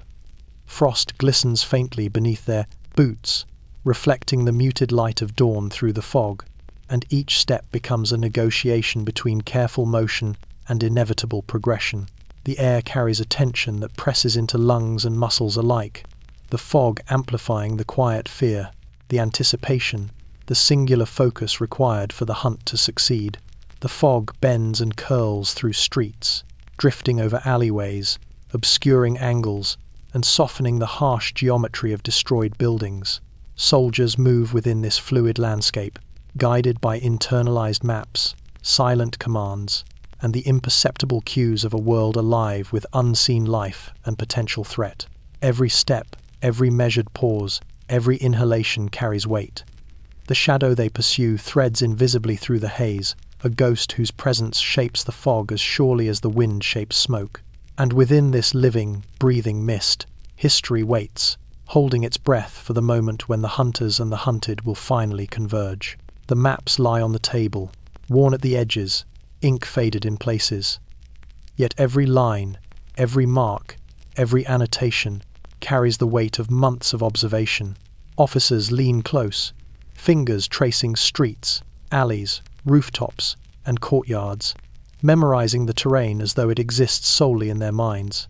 Every fold has been creased and flattened countless times, each adjustment reflecting the evolving understanding of the target's movements and the soldier's approach. The paper is fragile, yet within its grids and coordinates resides the lifeline of the operation, a web of paths that must align perfectly with the rhythm of footsteps, the sweep of rifles, and the timing of distant engines. Candlelight flickers across the surface, throwing shadows that make streets appear to stretch and twist, giving the officers a sense of movement even in stillness. They fold and refold the maps repeatedly, refining, cross-referencing, overlaying photographs, and noting guard positions, patrol, patterns, and vantage points. Each adjustment brings them closer to certainty.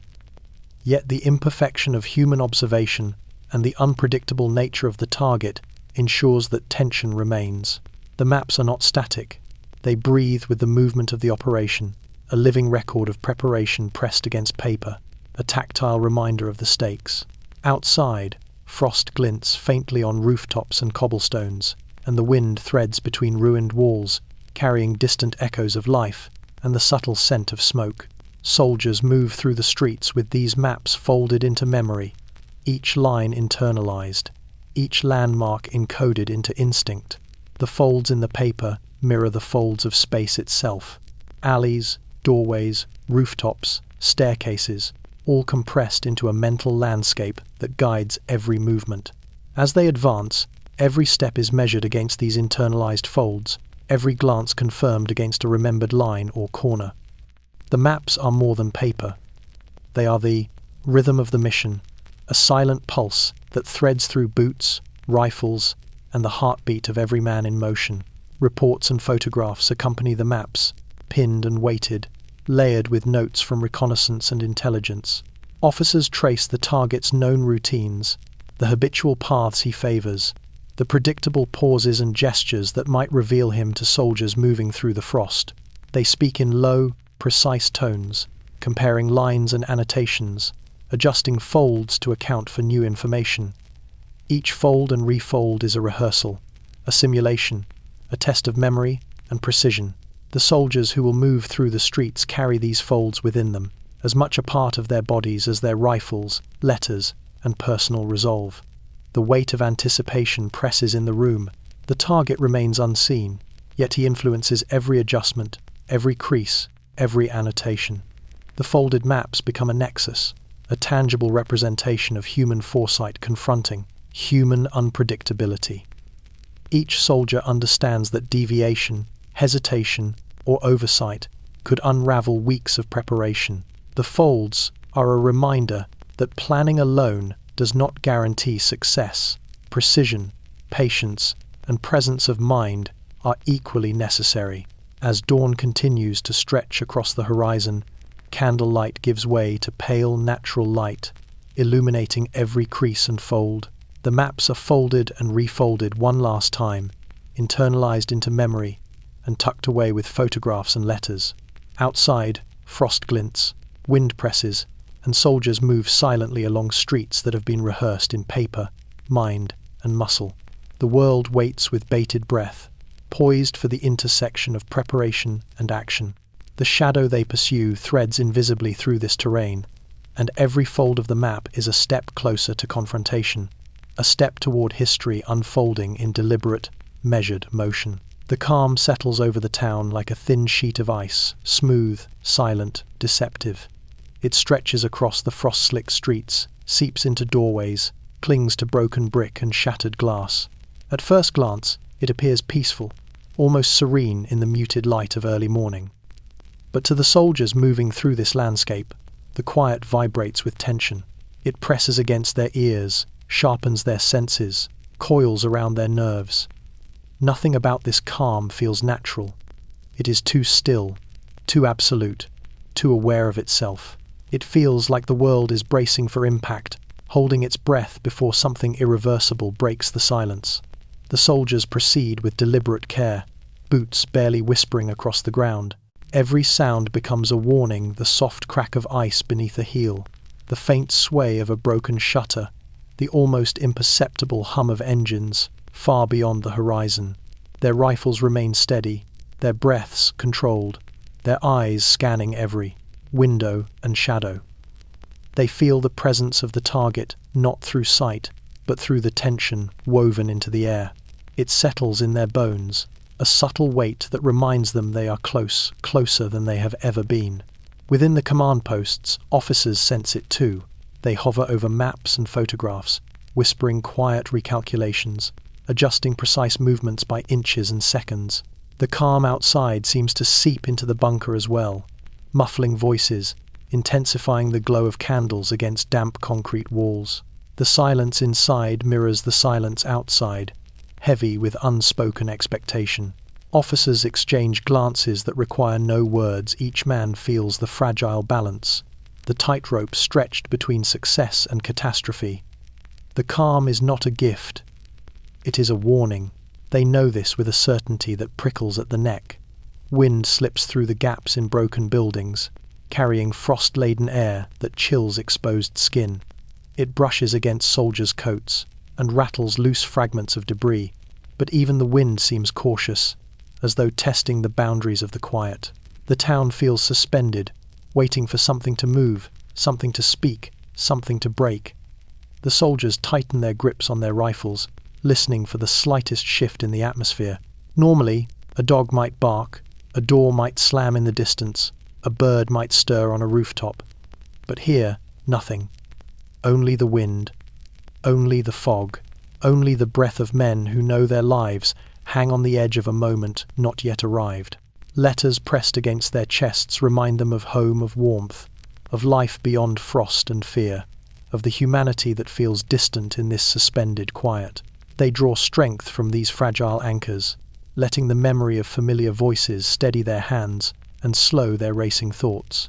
The contrast is jarring, the softness of ink and paper against the cold bite of the mission. Yet it is exactly this contrast that fuels their resolve. They protect what remains peaceful by confronting what threatens to consume it. As the soldiers advance deeper into the town, the calm tightens around them. Shadows hang thicker, the fog settles lower. The rooftops loom like silent watchers. The target is out there, concealed within this unnerving stillness, moving along a path that has been anticipated but never guaranteed. He could be one street away, or one window above. He could be listening. He could be waiting. The calm feels wrong, because it is not calm at all. It is the moment before the world ruptures, before precision meets unpredictability, before the first shot determines everything that follows. The soldiers do not speak. They do not need to.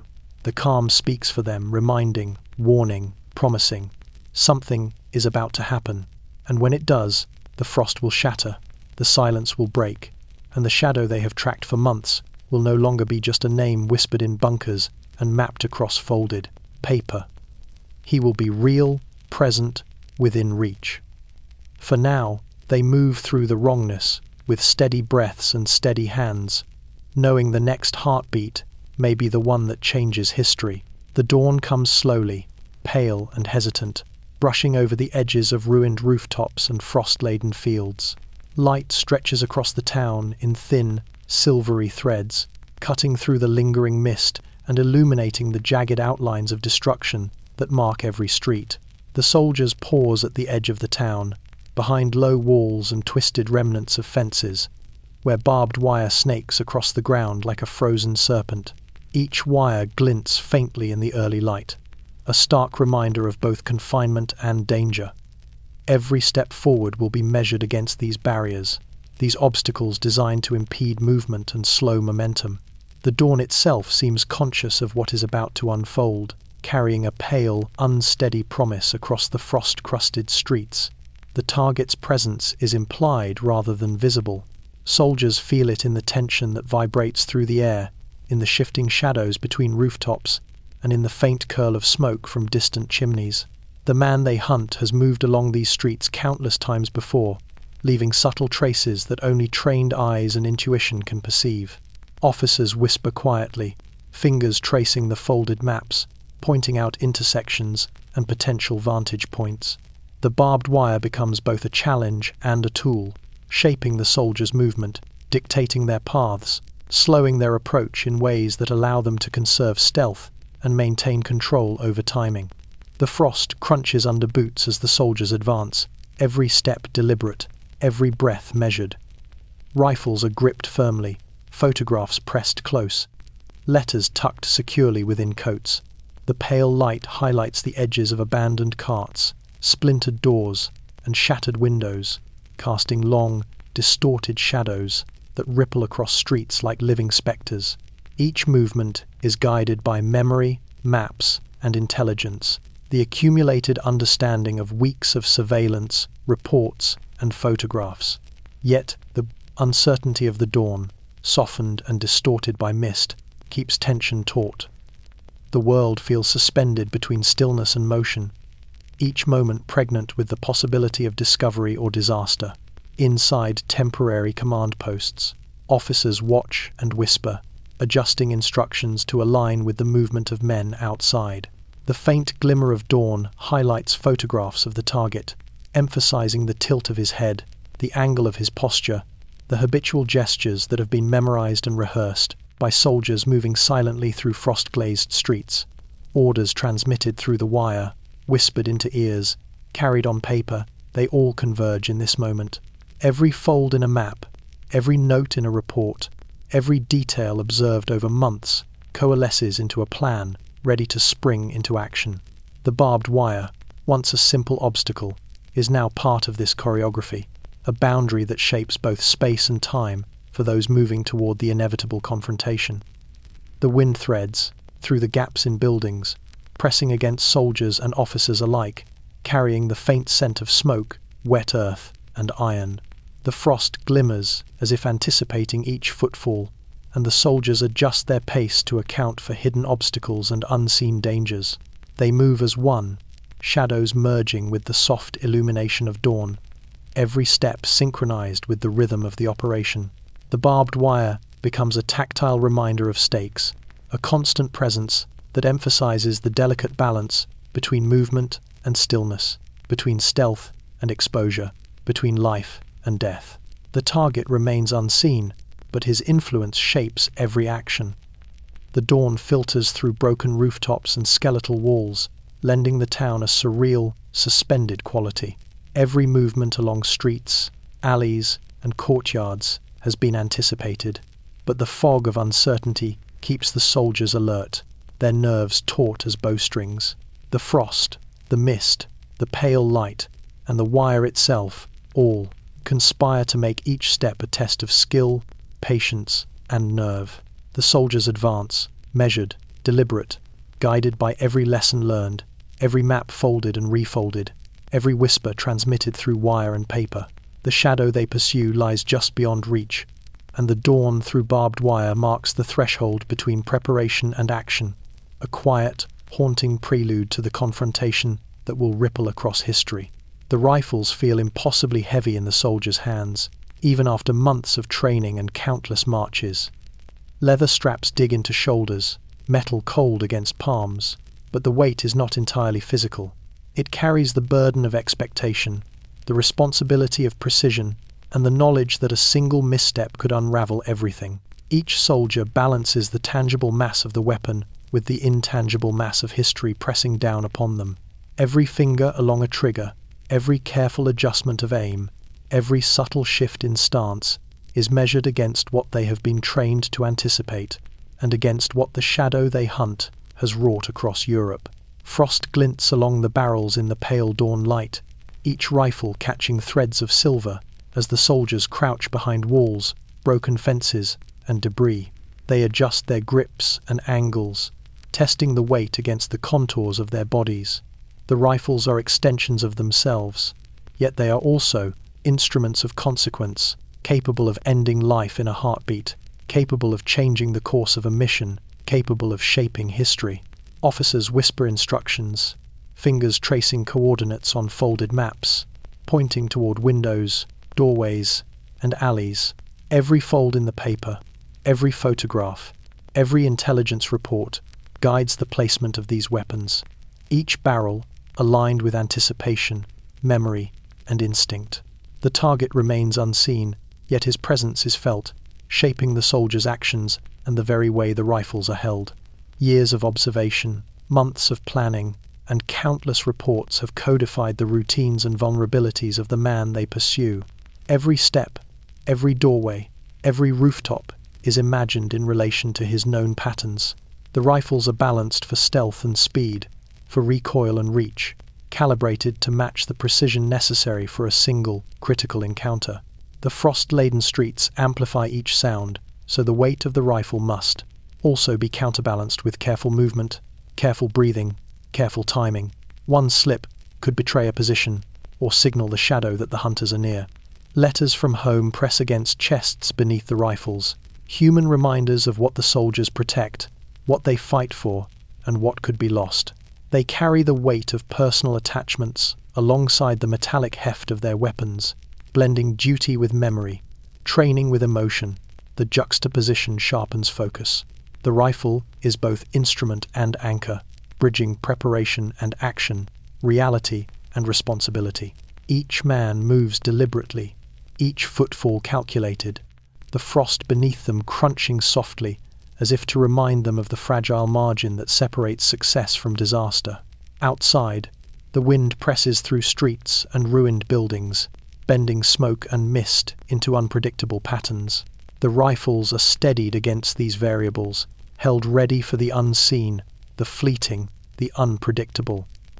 Every movement along streets and alleys is measured against the mass of the weapon, the recoil of potential action, and the psychological weight of the target's reputation.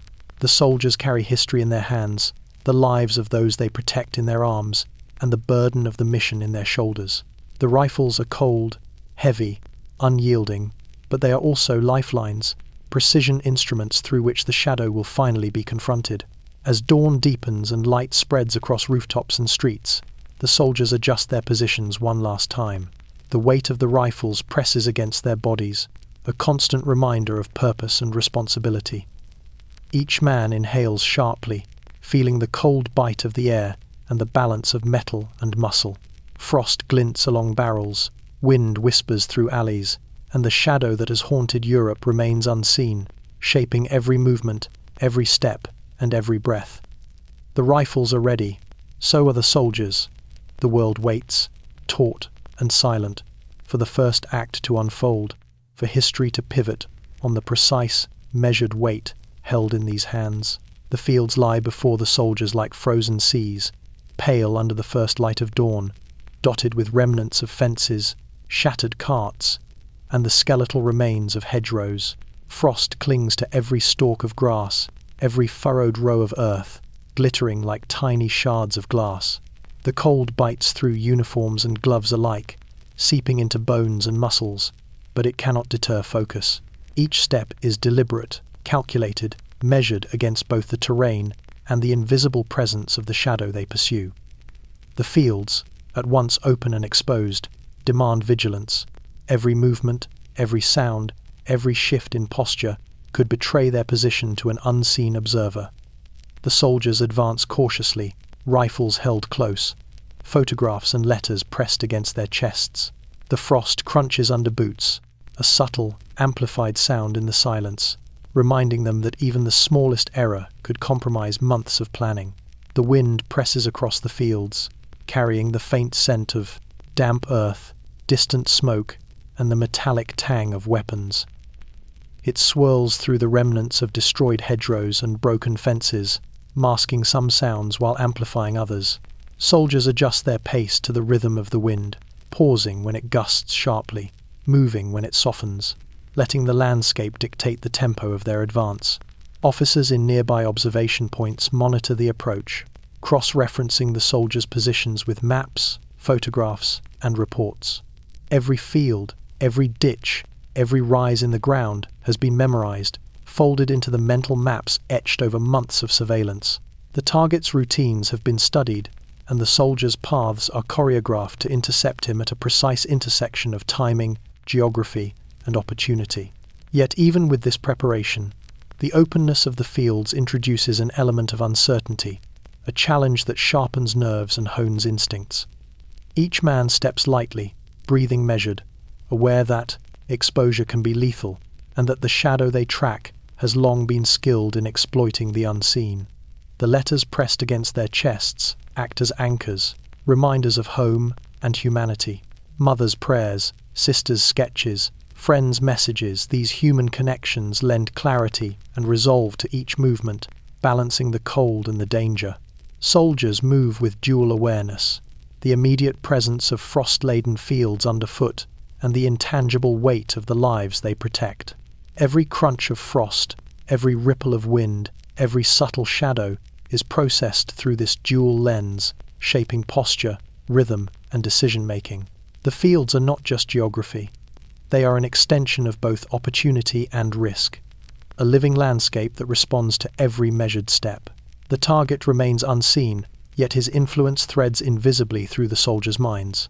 They anticipate movement, pauses, and reactions, using maps and photographs to visualize his presence even in absence. Every hedge, ditch, and break in the terrain is accounted for, every potential advantage and vulnerability considered. The frost glistens coldly, wind threads through the skeletal remnants of crops and fences, and soldiers move like shadows through the landscape, precise, silent, resolute. As the pale dawn deepens The fields stretch onward, open yet treacherous, guiding the soldiers closer to the town, to the shadow, to the confrontation that has been months in preparation. The wind carries whispers of history, the frost glints like silver, and every footstep is a measure of anticipation and inevitability. Crossing the fields is more than movement. It is a test of nerve, discipline, and focus, a transition from preparation into action. And as the soldiers advance, every frozen stalk, every glimmering furrow, every curling wisp of wind seems to press upon them, a subtle reminder that the shadow they pursue is always present, shaping the world even before it is seen. The buildings rise like silent witnesses, their walls blackened by fire, pockmarked by shrapnel, and scarred by years of conflict. Windows gape open like hollow eyes, doors hang crooked on rusted hinges, and rooftops are splintered skeletons against the pale dawn sky. Every surface tells a story, of lives lived and lost, of families displaced, of battles fought and won, and of terror inflicted by the shadow that now looms somewhere nearby. The soldiers moving through the streets feel it in their bones, the weight of memory pressed into walls and floors. The buildings themselves seem to hold their breath, as if aware of the events that are about to unfold. Frost glints along rooftops and broken ledges, catching the first weak light of morning and scattering it into shards of silver across shattered streets. Soldiers move cautiously, rifles raised, letters and photographs pressed close. Each building is a potential hiding place for danger or opportunity, each alley a threshold of uncertainty. The air is sharp and metallic, carrying the faint scent of smoke, iron, and damp plaster. It is quiet enough that even the softest movement is audible, the scrape of a boot across rubble, the faint groan of wood settling under frost, the distant whisper of wind through cracks in the walls. The buildings seem to amplify these sounds, carrying them, bending them, creating a landscape alive with tension and uncertainty. Inside the command posts, officers trace the lines of streets and alleyways with gloved fingers, folding maps in sync with the contours of the ruined architecture. Photographs of the target are aligned with these plans. The tilt of his head as he leans against a desk, the placement of his hands in certain rooms, the paths he favors. Every shadow, every doorway, every splintered staircase is catalogued, memorized, and integrated into the soldiers' movement. The buildings themselves are part of this choreography, shaping angles of approach, lines of sight, and timing of every action. They are silent partners in the operation, carrying memory, history, and consequence within their walls. The soldiers feel the weight of these buildings as they move past them.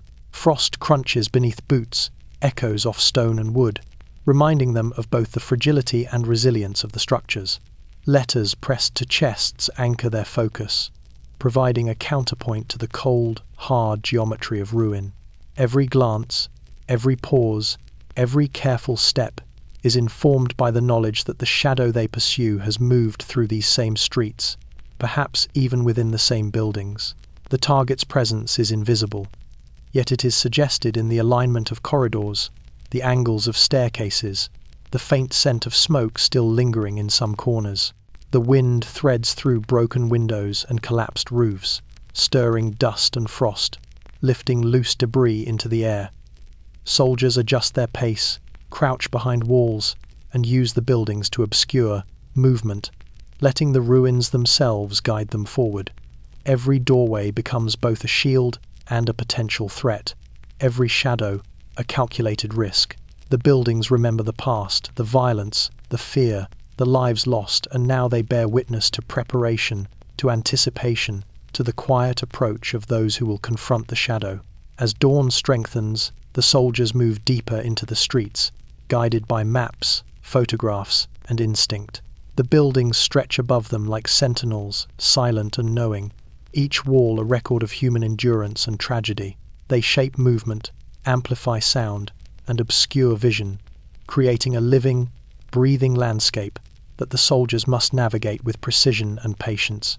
The shadow they hunt remains unseen, but the memory etched into the buildings carries its presence, a constant reminder that history is alive in every corner, every crack, every beam.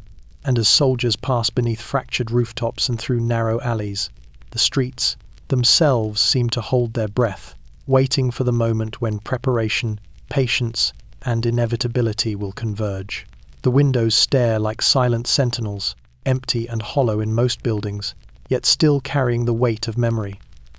Some are shattered, edges jagged and sharp, catching frost and the faint light of dawn.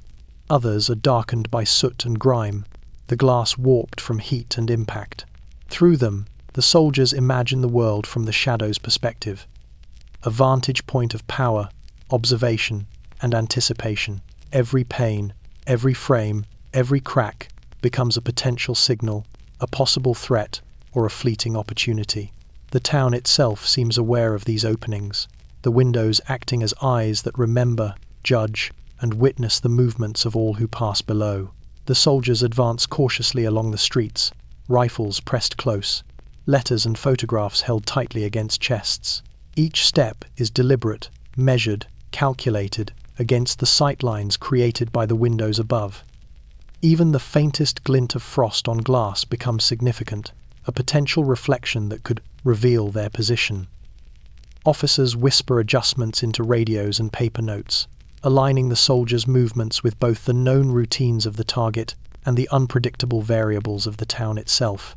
The windows are more than observation points, they are pieces of the battlefield, silent markers that shape the rhythm of advance, the placement of men, and the timing of action. Inside the buildings, the remnants of daily life remain, charred furniture, splintered floorboards, curtains stiff with frost, and the faint, lingering scent of smoke and iron. Soldiers passing below imagine the target moving unseen behind these panes, aware yet invisible, a master of both control and concealment. The officers study photographs and intelligence reports, mapping not only streets and alleys but the angles of each window, the potential line of sight, the risk each pane presents.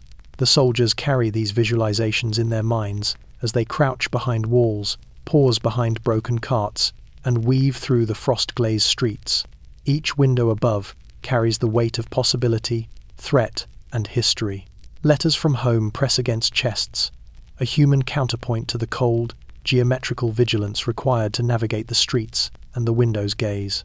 Mothers' prayers, sisters' sketches, friends' messages provide a fragile anchor, a reminder that even amidst frost, rubble, and the anticipation of confrontation, the world beyond these streets continues.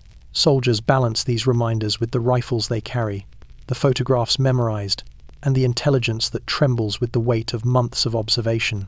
Every glance upward at a window, every tilt of the head, every paused breath is shaped by the duality of human vulnerability and mechanical precision. The wind threads through broken panes, rattling them softly, bending frost into intricate patterns, carrying with it the faint scent of distant smoke and the distant hum of engines. The soldiers adjust their movements accordingly, using shadows, walls, and debris for cover, aligning their advance with the angles of observation above. Every window that might conceal an enemy is treated as both threat and guide, shaping rhythm, pace, and attention. The soldiers imagine eyes scanning from above, predicting angles, timing, and exposure, and let this possibility sharpen every instinct and synchronize every step. As the pale light of dawn stretches across rooftops and streets, the windows become both witnesses and participants in the silent choreography. They frame the soldiers' movements, reflect the pale frost, and hold the memory of the shadow's presence. The target remains unseen, yet the buildings and their apertures carry his influence, shaping the approach, dictating caution, and reminding every man that history is alive in the glass, the frames, and the frost. Every glance upward reinforces the tension, the anticipation, the inevitability of confrontation. The soldiers advance beneath eyes that remember, under windows that judge, and through streets that hold their breath, moving closer with every measured step to the moment when preparation and destiny converge. The orders hang in the air like a tangible weight, folded neatly on tables, tucked into pockets, pressed against the chests of officers and soldiers alike. They are precise, measured, unyielding, but never spoken above a whisper. Every word is deliberate, every line carries consequence, and every instruction pulses with the knowledge of what is at stake. The target is more than a man. He is the embodiment of fear, the architect of destruction whose presence has scarred Europe and shaped the lives of countless civilians and soldiers. To confront him is not a task of simple execution. It is the culmination of months of observation, calculation, and preparation, and every syllable of the orders reminds those who carry them of the fragile thread upon which the mission balances. Within the dim command posts, officers lean over maps and photographs, tracing streets, rooftops, and alleyways with gloved fingers. They whisper adjustments to one another, careful not to disturb the tense silence that dominates the room. The weight of history presses against every surface, every stack of papers, every inked notation. Frost-laden air seeps through cracks in the walls, chilling bones and sharpening nerves. The officers' voices are low, clipped, measured, carrying both instruction and unspoken apprehension. Fear is present in every movement, subtle yet pervasive, a quiet reminder that deviation, hesitation, or misinterpretation could unravel weeks of careful planning. The soldiers outside feel it too. Each step through frost-glazed streets, each measured pause behind walls or debris, is guided by these muted commands. Rifles are held close, letters pressed against chests, photographs memorized. Every glance, every tilt of the head, every breath is weighed against the instructions transmitted through whispers, wire, and paper.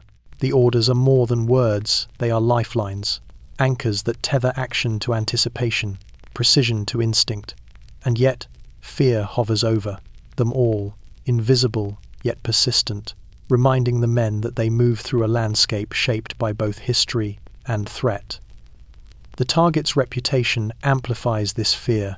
Reports and photographs pinned alongside maps catalogue his movements, his gestures, his habitual routines.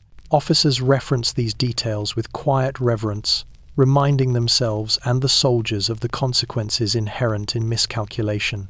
Even the most meticulously rehearsed steps are vulnerable to the unpredictable, the unseen, the sudden. Fear is a companion, a necessary weight, sharpening attention, focusing muscles, and heightening senses. Every creak of floorboard, every ripple of frost underfoot, every faint wisp of smoke from distant chimneys is amplified in its significance by the presence of the unseen shadow. The frost glints faintly beneath pale dawn light, wind threading through broken windows and rooftops, carrying distant echoes of engines and artillery. Soldiers adjust positions in response to invisible cues, moving with a precision, guided as much by instinct and training as by the muted instructions whispered through command posts. Letters pressed close remind them of what they protect: family, home, life beyond the cold streets and ruined buildings. Yet the orders remain the backbone of their advance, muted yet absolute, blending fear and purpose into a single, unbroken rhythm. Even as they move, officers in the posts trace paths, anticipate contingencies, and fold maps with steady, careful hands. The muted orders, spoken so softly, reverberate in the minds of soldiers like an echo of inevitability, synchronizing every heartbeat with every measured step toward confrontation. The target remains unseen, yet his presence shapes everything: the timing, the movement, the tension. The air itself feels charged, as if holding its breath in anticipation. Fear does not paralyze. It focuses, it directs, it molds action into precision. The soldiers advance, carrying the muted orders, like a pulse in their veins, preparing for the moment when history, preparation, and human resolve will converge, and the shadow will finally meet those who have pursued it with relentless intent. The target moves with the certainty of habit, a shadow threading through towns, corridors, and streets, according to a rhythm that has been studied, memorized, and dissected by those who hunt him. Every breakfast, every inspection, every meeting with subordinates has been catalogued in reports, photographs, and intelligence memoranda. Officers lean over these files in candle-lit rooms, tracing lines of movement, noting the subtle shifts in routine, the pauses, the gestures repeated day after day. The target is methodical, deliberate, and unyielding in his patterns, and this schedule, so rigid, so predictable, becomes both his strength and his vulnerability. Outside, frost glints along rooftops and cobblestones, catching the pale light of dawn as soldiers move cautiously through the streets. Each man carries photographs and letters, rifles pressed close, every sense attuned to the invisible rhythms of the town and the unseen shadow within it. The schedule dictates much of their movement: streets to avoid, windows to observe, alleyways to approach. Officers whisper adjustments into radios, relay points, and notes, aligning every soldier's steps with the anticipated routine. Even the slightest deviation in timing, even a second too early or too late, could shift the balance between success and failure. The target's presence is unseen yet pervasive, shaping the environment as surely as the frost shapes the streets. Every open window, every faint wisp of smoke, every shutter slightly ajar is a note in a symphony that the officers and soldiers read and interpret. The schedule provides a rhythm to the operation, a cadence that guides breathing, steps, and attention. Soldiers memorize it as intimately as their own movements. When he will leave one building, when he will pass a particular intersection, when his path will intersect with shadows and angles the Allies have prepared for him. Each moment in the target's day has been reduced to coordinates, timings, and probabilities, an algorithm of life and death executed in the quiet anticipation of early morning. Letters pressed close to chests remind the soldiers of what is at stake beyond frost-laden streets and ruined buildings. Mothers' prayers, sisters' sketches, friends' hopes, all lend weight to precision and focus, reinforcing why the schedule must be respected, why every step must conform to the plan. Soldiers advance with this dual awareness: the immediate, frozen world beneath their boots, and the invisible current of life mapped and predicted, a life whose end will ripple across history. The schedule informs not just position, but posture, timing, and attention. Frost crunches beneath boots. The wind presses through alleys, carrying distant echoes of movement. The soldiers adjust, guided by both maps and the rhythm dictated by a man they cannot yet see. Inside command posts, officers cross-reference photographs, maps, and intelligence with the target's known habits. Every gesture captured in a photo, every minor note from reconnaissance, every prior observation reinforces understanding. The schedule is not just a timetable. It is a skeleton of vulnerability, a framework through which the soldier's precision and patience converge. It transforms the unknown into a series of calculated risks and possibilities. They know when he will appear, when he will move, when they must act. The weight of anticipation is anchored to these minutes and seconds, each one etched into memory, carried forward into streets that glimmer with frost and danger. As the pale light of dawn stretches across rooftops, the soldiers advance with deliberate caution, guided by the rhythm of a life they have dissected and mapped. The shadow they pursue is methodical, predictable, yet no less dangerous for its routine. The schedule shapes everything: movement, observation, attention, and timing. The wind threads through broken windows, the frost glints like silver, and every heartbeat aligns with the cadence dictated by the target. Soon, the rhythm of his day will intersect with the soldier's patient advance, and the meticulously rehearsed convergence will begin. History holds its breath, poised at the intersection of preparation, calculation, and inevitability. The signals come first as faint pulses, barely perceptible over the hum of the morning wind. A flare ignites in the distance, a brief burst of light against the pale dawn, and the soldiers pause, instinctively adjusting their stance. Rifles pressed closer, eyes scanning for movement. The flare is followed by the subtle vibration of a distant engine, a single rifle shot echoing across ruined streets, and the pattern emerges: messages, instructions, confirmations, all transmitted without sound to the untrained ear. These signals are the nervous system of the operation, connecting command posts, reconnaissance units, and soldiers moving through frost-laden streets with invisible threads of intention and timing. Inside the command posts, officers monitor and interpret these signals with practiced precision. Each flare, each rifle shot, each faint glimmer of smoke is cross-referenced with maps, photographs, and intelligence reports. The target's routines have been dissected and projected onto the landscape, and these signals serve to guide the soldier's advance, confirming positions and adjusting timing in real time. A hand traces the anticipated path of a soldier through a street, aligning it with the flicker of a distant light. Another marks a potential observation point, noting how wind, frost, and shadow interact to shape perception. Every pulse, no matter how subtle, carries meaning. The soldiers themselves move in synchrony with these distant signals.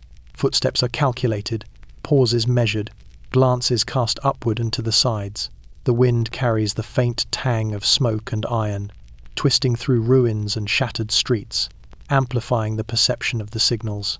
Frost glints under boots, the crunch of ice beneath heels both warning and guiding. Letters from home and photographs tucked against chests lend weight to each movement, grounding the soldiers in purpose as they navigate streets threaded with invisible messages. Even the faintest vibration, a shutter rattling, a loose board shifting becomes a cue, integrated into a mental map shaped by weeks of observation. The target remains unseen, yet his influence is threaded through the signals, whether anticipated or inadvertent. Every movement along streets and alleyways, every adjustment of vantage points, every measured breath of the soldiers is shaped by the interaction of distant flares, faint gunshots, and coded whispers of intelligence.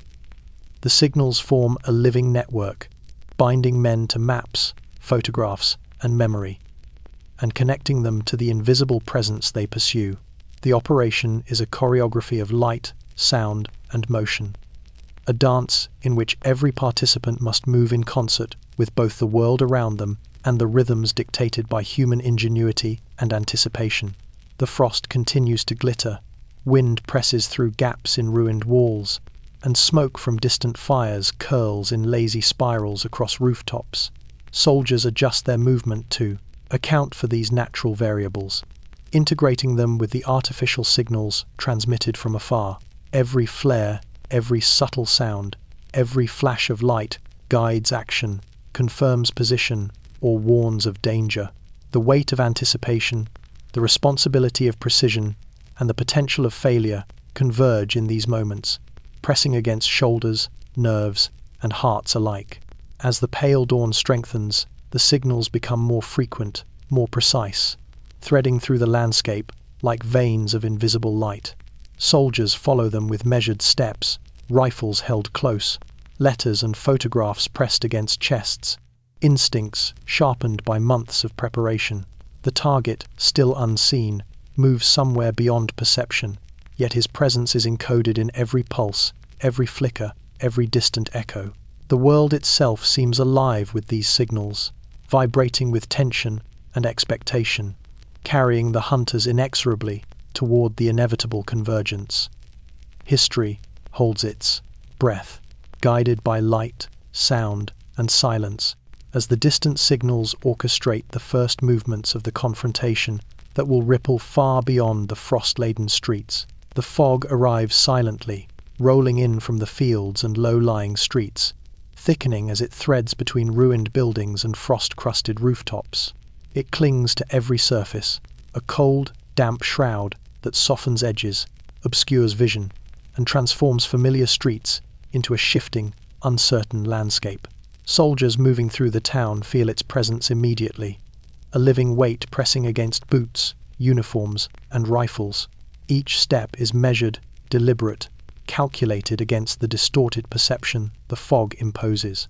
The air is sharp, carrying the faint metallic scent of iron, the tang of smoke from distant fires, and the subtle chill of frost-laden wind. In this suspended world, every sound is amplified, every shadow exaggerated, and every breath carries the tension of anticipation. The target remains unseen, yet his presence is felt through the very atmosphere. Soldiers know that somewhere within the fog he moves along his routine, precise and controlled, as predictable in his patterns as he is elusive in his timing. Officers in command posts study maps and photographs, overlaying the target's known habits with the distorted contours of streets swallowed by mist. Flashes of light from distant flares, faint puffs of smoke, and subtle creaks of shifting debris are interpreted as signals, integrated into the soldier's mental maps, guiding movement with precision even when visual confirmation is impossible. The fog, thick and insistent, is both obstacle and ally, masking the hunters as it hides the hunted. Soldiers advance cautiously, rifles held close, letters and photographs pressed against their chests. Every motion is tempered by the uncertainty the fog creates. Corners that were memorized now feel unfamiliar. Walls that were reliable markers fade into grey indistinction. The frost crunches beneath boots, a reminder of solid ground beneath treacherous uncertainty.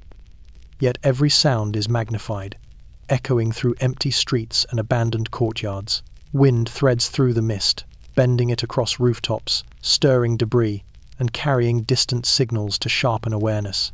In this living, breathing shroud, the soldiers must rely on instinct, memory, and every detail internalized from photographs, maps, and intelligence reports.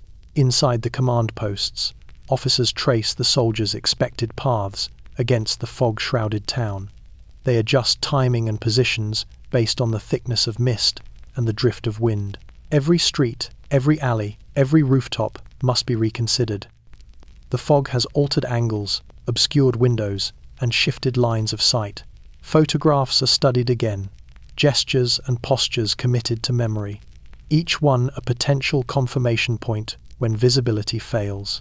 The target, trained in his own art of movement, likely exploits the fog as well, blending shadows with mist, allowing walls, debris, and frost to mask his presence.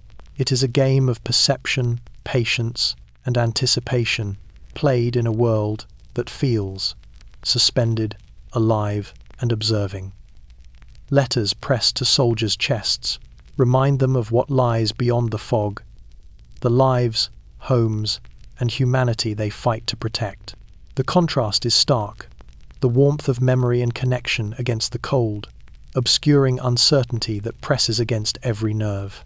Each soldier steps carefully, breath visible in the damp air, senses heightened, muscles taut.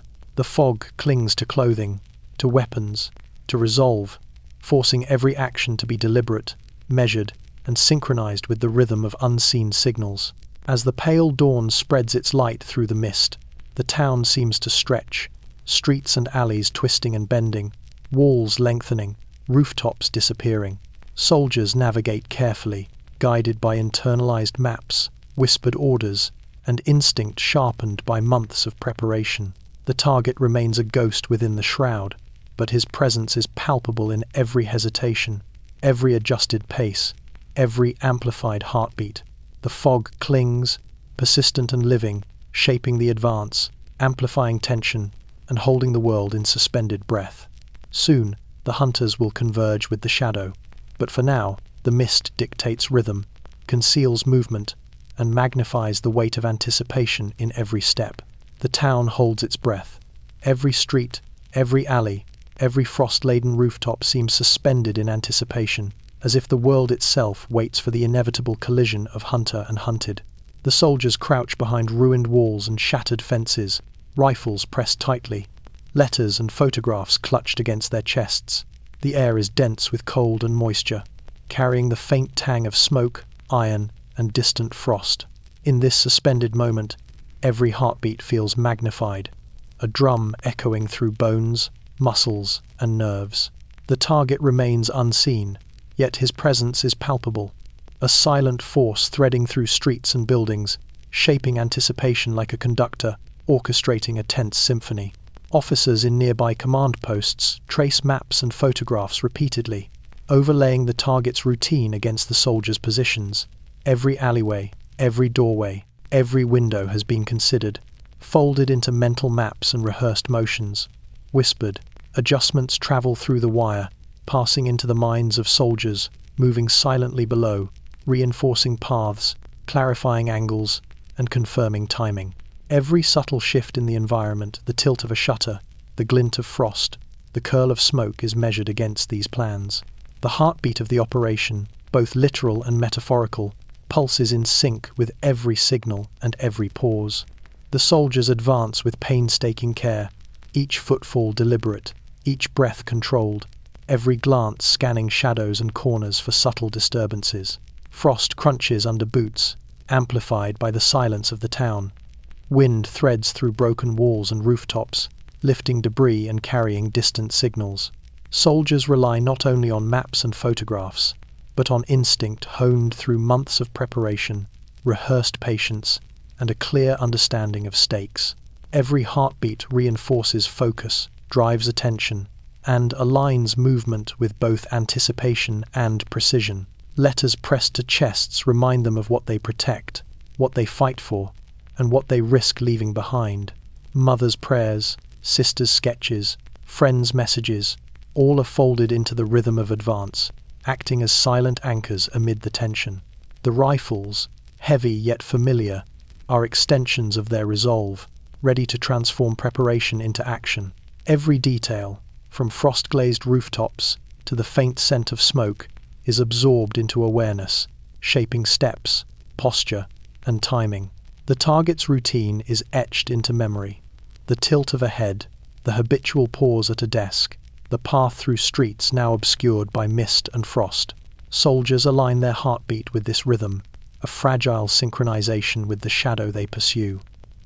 The fog thickens slightly, curling around walls and rooftops, blurring the line between space and shadow. The soldiers' nerves tighten with the approaching inevitability. Every creak of wood, every whisper of wind, every distant echo of movement becomes a potential signal, a thread in the fabric of the operation. They move with care, timing every step to coincide with the invisible rhythm set by preparation, observation, and expectation. The target may remain unseen, yet he shapes the very cadence of motion, forcing precision and patience into every muscle and joint. As the pale dawn stretches across rooftops and streets, the heartbeat of the operation quickens, though measured with restraint. Soldiers breathe in sync with the frozen world, rifles poised, letters and photographs pressed close, senses attuned to every subtle cue. The shadow they pursue threads invisibly through streets and alleys, guided by habit, by routine, by instinct, and by history. And in this suspended moment, this heartbeat before the strike, the world itself seems to tremble, holding anticipation, tension, and inevitability in perfect, frozen balance. Every second carries the weight of consequence, every breath echoes with preparation, and every heartbeat counts down to the moment when patience, precision, and history collide. The first flash comes suddenly, startling in its intensity, a bright, sharp eruption that cuts through the pale dawn like a strike of steel. It illuminates frost-crusted rooftops, shattered walls, and the skeletal remains of buildings, revealing details the soldiers had memorized but had only imagined in shadow and fog. For a heartbeat, everything is exposed. The lines of alleyways, the angles of streets, the positions of walls and doorways. The soldiers freeze instinctively, rifles pressed tighter, hearts pounding, breath caught in the throat. The flash is both signal and catalyst, transforming the quiet anticipation into immediate, palpable action. Inside the command posts, officers watch with quiet intensity, fingers hovering over maps and notes, eyes tracking the flash's reflection across rooftops and streets. It confirms positions, validates timing, and signals the precise moment to execute the plan. A subtle vibration travels through the frost-laden streets, carried along the stone and debris, a tactile reminder that the mission has moved from preparation into action. Soldiers, attuned to months of anticipation and rehearsal, respond instinctively. Every movement becomes sharper, every glance more deliberate, every breath synchronized with the rhythm of the operation. The flash is the heartbeat made visible, the instant where anticipation crystallizes into motion. The target remains unseen, yet the flash reverberates in his environment, a silent warning that the hunters are close. The soldiers know that their success depends on exploiting both timing and surprise, and the first flash is the culmination of preparation, the convergence of intelligence, observation, and instinct. Frost glints along the barrels of rifles, catching the sudden brightness, and every reflective surface in the streets and rooftops becomes a point of consideration. Soldiers adjust stance, redistribute weight, and prepare to act, letting the flash guide perception without betraying themselves. Letters pressed against chests and photographs memorized in mind anchor the soldiers, even as the environment erupts in visual intensity. The human connections they carry, the warmth of home, the memory of loved ones, contrast sharply with the cold, harsh light of the flash, providing both resolve and grounding. Each man's body becomes a conduit for focus, translating months of preparation into action calibrated to the rhythm of this sudden illumination. Officers whisper guidance in clipped tones, the hushed cadence carrying meaning through wire, note, and subtle gestures. Every step, every pivot, every careful motion is synchronized with the flash and the patterns it reveals. Outside, the wind presses through broken walls and alleys, carrying the smell of frost, iron, and faint smoke, bending shadows in unpredictable ways. Soldiers advance, guided by memory, instinct, and the fleeting visual clarity the flash provides. Every angle, every doorway, every rooftop must be accounted for. The target may be anywhere. Moving through the same streets, the soldiers now navigate with heightened awareness. The flash, though brief, reveals more than just positions. It exposes vulnerability, confirms observation, and amplifies the stakes. As the initial brilliance fades, the soldiers do not falter. They move with the precision and coordination honed over months, rifles aligned, senses sharpened, hearts synchronized with the rhythm of preparation and action. The target, still unseen, exists now within a world altered by that single, sudden flash. A world where anticipation has become motion, where preparation meets reality, and where the next moment may decide history. Frost glints on streets and rooftops, wind threads through alleys, and the soldiers advance with purpose, guided by the first flash, ready for every consequence it will bring. The walls tremble before the first sound of rifles reaches them, subtle vibrations carried through centuries of stone and timber. They have seen more than any observer could measure. The march of armies, the collapse of empires, the whispered secrets of those long gone. Now, they shudder again beneath the weight of anticipation, carrying the memory of conflict, fear, and destruction as soldiers advance through the frost-laden streets. Every crack in plaster, every splintered beam, every jagged fragment of masonry seems to hum with the weight of history, aware of the approaching confrontation that will ripple across space and time. The soldiers move deliberately, boots crunching on frost-glazed cobblestones, rifles pressed close, letters and photographs tucked against chests. Each wall, each building, is treated as both obstacle and opportunity, shaping movement, observation, and timing. Frost glints along shattered rooftops, dust rises from collapsed floors, and wind threads through gaps in masonry, carrying both scent and sound across streets and alleys. The buildings themselves seem alive, responding to movement, echoing whispers, and shifting tension. Every heartbeat of a soldier resonates through these walls, and in return, the vibrations feed back, amplifying the sense of anticipation that has been months in preparation. Inside command posts, officers trace the streets and buildings on maps, overlaying the target's known routines with the geometry of rubble and ruin. Photographs capture gestures, postures, and habitual movements, now imagined in relation to these walls. Officers whisper adjustments to soldiers via wire and paper, coordinating timing and positioning with a precision born of necessity. Every tremor, every subtle shift in the structure of the town is considered. Even the walls themselves are part of the operation, a conduit of both warning and concealment, shaping perception and guiding instinct. The target's presence is unseen but implied. In every creak, every shadow, every reflective pane of glass in the windows, soldiers move beneath and alongside these walls, aware that they carry the weight of history and the immediacy of danger in equal measure. Letters pressed against their chests remind them of what they protect. The fragile human lives outside the ruins, the lives that depend on precision, timing, and courage. Rifles are extensions of intention, aimed and balanced with the understanding that even a single misstep against these walls could betray position or compromise action. Every step is choreographed to the rhythm of the streets and the structure of the buildings themselves.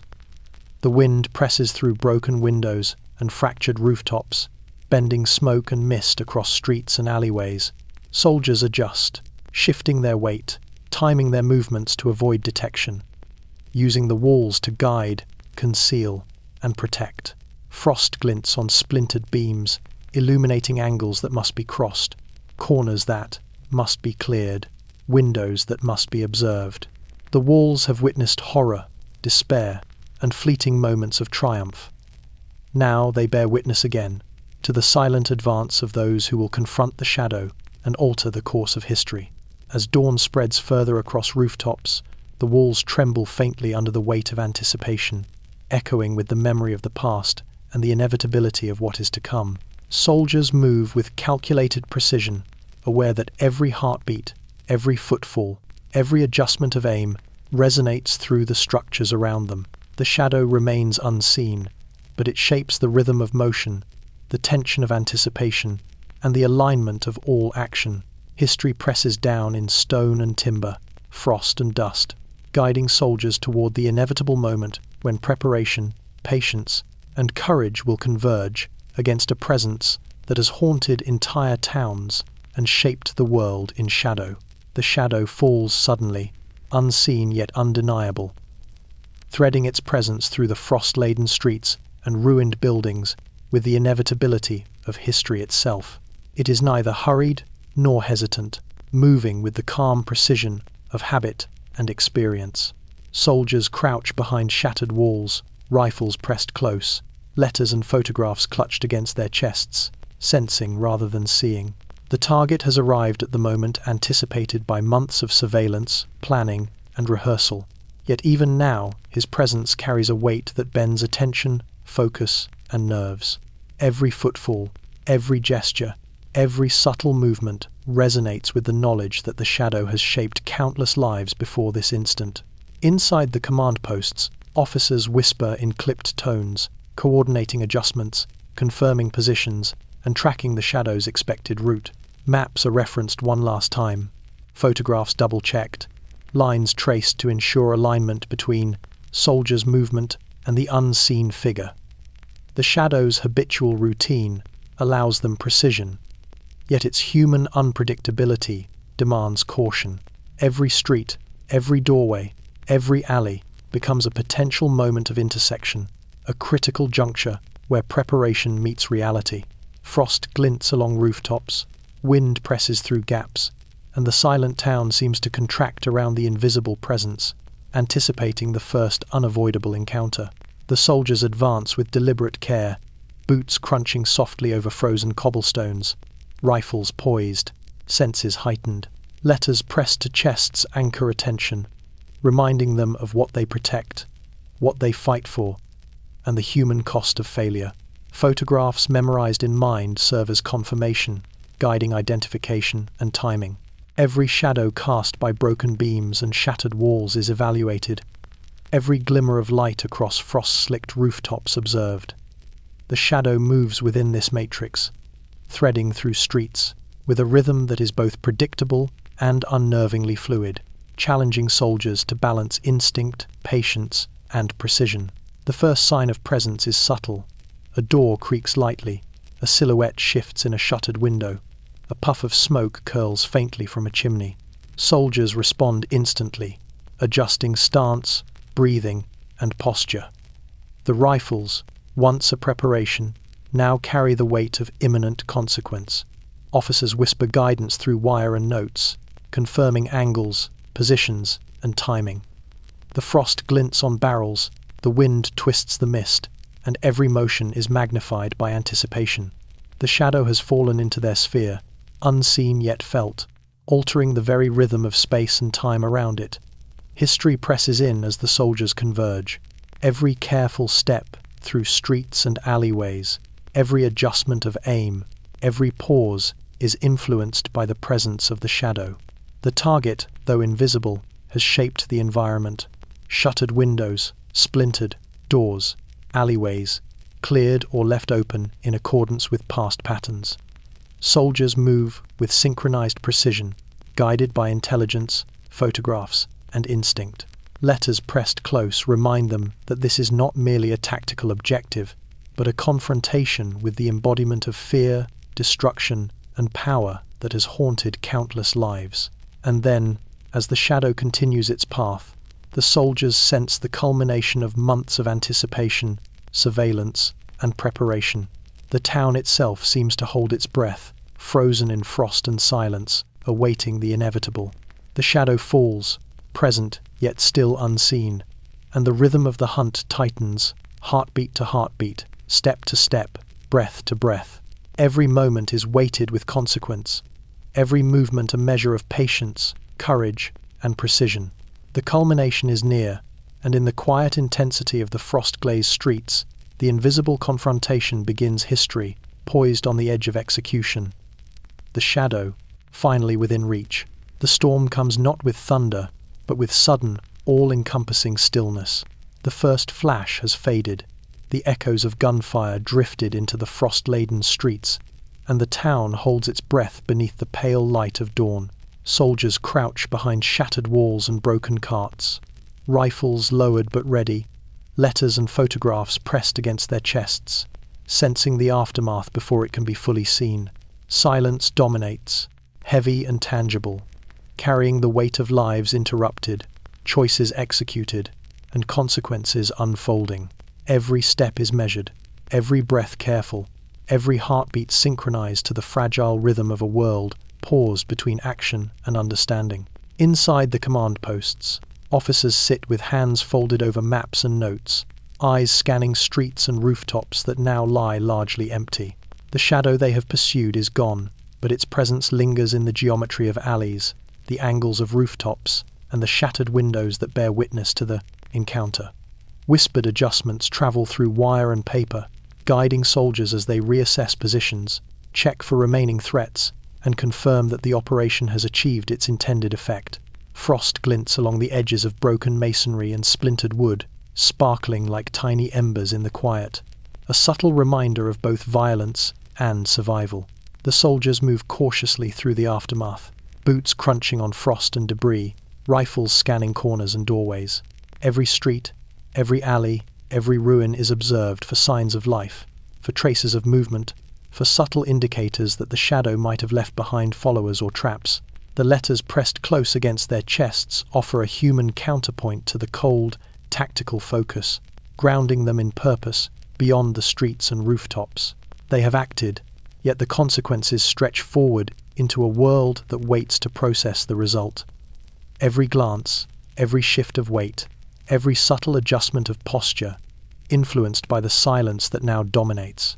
The town itself seems to absorb the tension, walls exhaling the memory of motion and conflict, streets steeped in anticipation now released. Windows that once watched with invisible eyes now reflect only pale light and frost.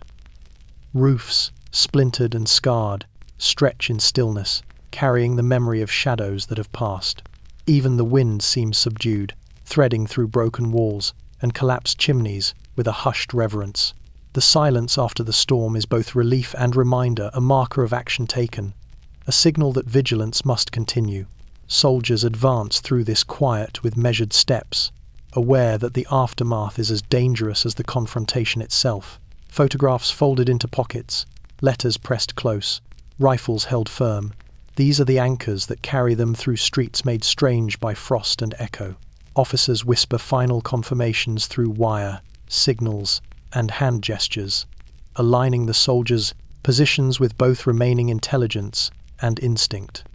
Every corner, every threshold, every shattered doorway is treated as a potential hazard, as a point of assessment, as a moment to recalibrate focus. The shadow has been confronted, its immediate threat mitigated, but the environment retains the imprint of its presence, a lingering tension woven into streets, walls, and rooftops alike. As the pale dawn strengthens, illuminating frost-glazed streets and shattered buildings, the soldiers move with careful, deliberate precision. The silence carries memory, consequence, and reflection. Every step through the quiet is a negotiation between caution and relief, between observation and anticipation, between the tactical and the human. The storm has passed, but its echoes linger, shaping perception, focus, and understanding. In the hush that fills ruined streets and shattered rooftops, the soldiers exhale subtly, adjusting stance, checking equipment, and preparing for the next movement. The shadow may be gone, but its imprint remains, and the silence after the storm is both witness and reminder, a testament to the inevitability, weight, and consequence of what has transpired. The breaths come slow, deliberate, and measured, threading between the ruined buildings like invisible currents. Soldiers move cautiously, pausing behind fractured walls, leaning against splintered doorframes, letting the weight of frost and debris anchor them.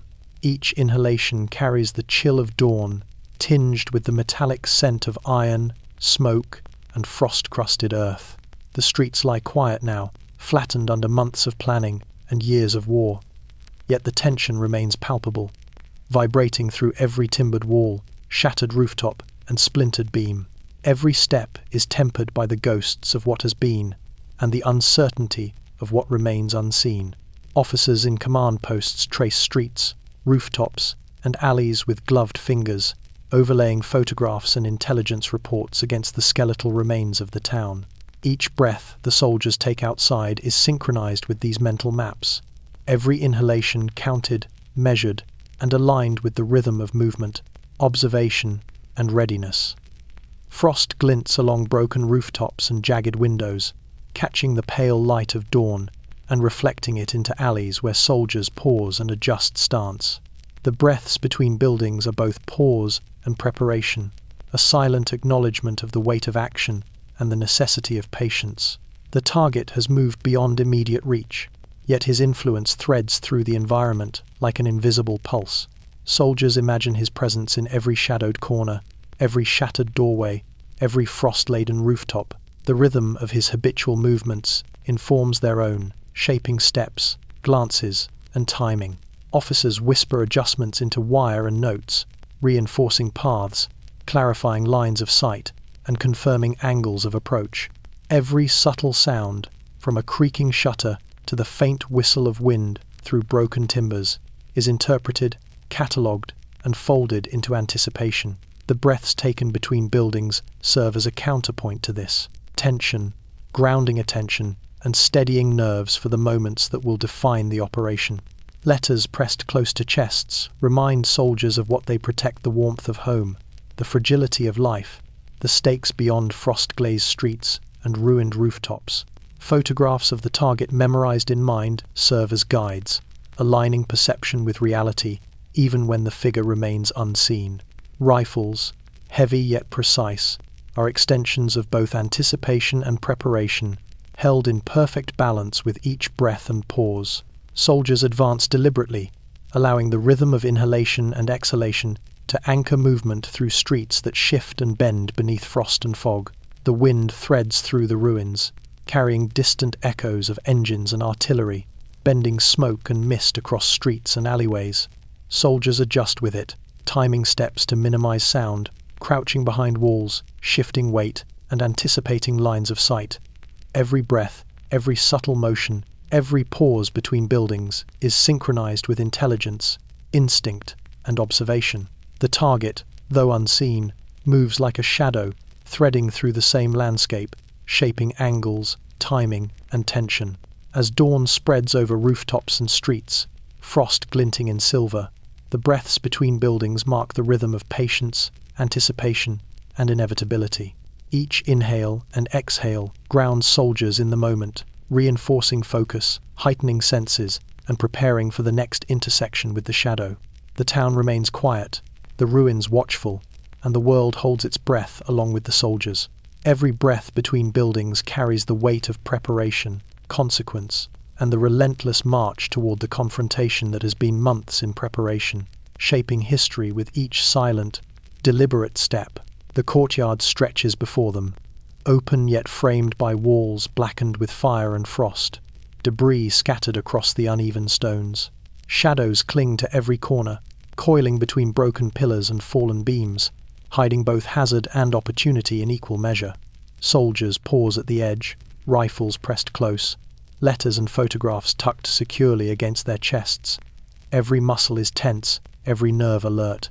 The courtyard feels alive, a space suspended between the measured calm of preparation and the kinetic unpredictability of action. Frost glints on stone and timber, reflecting pale dawn light in fractured, unpredictable patterns, making each step a test of observation, precision, and restraint. The shadow they pursue is absent, yet its presence pervades the courtyard. Soldiers imagine its movement along the walls, its passage across the open space, the habitual pauses and gestures studied over months. The target's routines have been memorized in exacting detail. How he shifts weight from foot to foot, the angle at which he observes a building, the slight adjustment of a hand or a glance that signals intent. Officers whisper adjustments from command posts, relaying information about vantage points, lines of sight, and potential concealment. Every shadow, every patch of light, every drift of smoke or frost-laden wind becomes part of the calculation. The courtyard itself transforms into a living chessboard, each tile an obstacle, a piece in the strategic alignment of hunters and hunted. Soldiers move with deliberate precision, each step calculated, boots crunching softly against frost-coated stone, rifles aligned, eyes scanning. Letters pressed close serve as anchors, reminders of what lies beyond the town and beyond the confrontation. Photographs of the target memorized in mind guide attention, aligning perception with expectation. The courtyard, though open, is defined by lines of sight, potential angles, and obstacles both natural and imposed. Soldiers pause between each movement, aligning breath with step, timing their shifts with the rhythm dictated by preparation and instinct. Frost glints along barrels, wind threads through gaps in walls, and every element of the courtyard becomes a collaborator in the tense choreography. Inside the command posts, officers overlay maps with photographs, comparing anticipated routes with the courtyard's exact dimensions. Every corner, doorway, and broken archway is accounted for. Adjustments are whispered through wire and notes, refining angles, positions, and timing in response to subtle changes in the environment. Drifting fog, shifting light, or a faint stir in a distant window.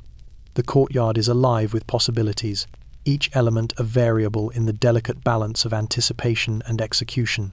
Soldiers outside carry these calculations in their muscles and minds, moving through shadows, pausing behind debris, and letting instinct align with months of preparation. The wind presses through shattered windows and gaps in walls, carrying distant echoes of movement and the faint tang of smoke. Soldiers adjust, timing steps to avoid detection, crouching, pivoting, and synchronizing breath and heartbeat with the rhythm of observation and advance. Every shadow is a potential harbinger, every patch of light a signal. The courtyard, open yet enclosed by ruin, becomes a crucible for precision and patience, each footfall a test of skill, courage, and awareness.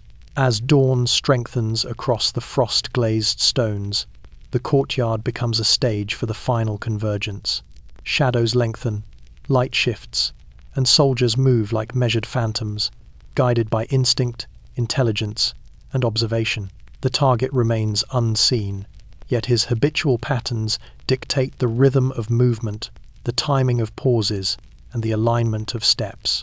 Every breath, every heartbeat, every calculated motion threads through this frozen, silent courtyard, shaping the inevitable confrontation and marking the culmination of months of preparation and relentless pursuit. Time compresses in the town as the soldiers advance, every second feeling heavier, denser, laden with anticipation. Frost glints along cobblestones and shattered rooftops, catching the pale dawn light and scattering it into shards that fracture vision and perception. The streets are silent but alive with tension, each alley, each doorway, each broken wall carrying potential threat and opportunity alike. Soldiers move with deliberate care, rifles pressed close, letters and photographs pressed against their chests, every movement synchronized to the rhythm of anticipation that has been rehearsed over months. Every breath, every heartbeat, Every glance counts toward the culmination of preparation and precision. The shadow they pursue remains unseen, yet it dominates every perception, every calculation, every decision. Soldiers imagine its movements threading through streets, crouched behind walls, shifting across rooftops, moving with the same methodical, habitual precision that intelligence has mapped for months. Officers in command posts whisper adjustments through wire, tracing lines across maps and photographs, calibrating every movement against the rhythm of the target's anticipated routine. The moment compresses as soldiers advance through frost-laden streets and ruins, the past and present layered into a single, taut anticipation, ready to snap into action at any instant. Letters pressed close remind soldiers of what lies beyond frost and rubble, the human lives they protect, the warmth and fragility of life waiting beyond the streets. These reminders anchor attention even as the town stretches around them like a cage of anticipation. Photographs of the target, memorized and internalized, guide every shift in stance, every careful pivot, every adjustment of aim. Rifles are extensions of intention and focus, each weighted not just by steel and wood, but by the consequence they carry. Every movement is a negotiation between caution, calculation, and the inevitability encoded into months of observation. Frost glints along rooftops and broken fences, wind threads through shattered walls and debris, carrying the faint tang of smoke and distant iron. Every subtle signal creak of timber, whisper of shifting debris, movement of shadows carries meaning. Soldiers adjust their movement with exacting precision, timing steps to align with the anticipated presence of the shadow. Every glance, every pause, every micro-adjustment of stance is informed by instinct, honed through months of preparation, tempered by intelligence, and sharpened by the weight of consequence. The moment compresses because every element, the frost, the wind, the ruined town, and the unseen target coalesces into a singular axis around which action will unfold. Inside command posts, officers trace the soldiers' positions against the target's expected path, overlaying maps, photographs, and intelligence with meticulous care. Every line, every annotation, every notation is folded into a living mental model of the operation.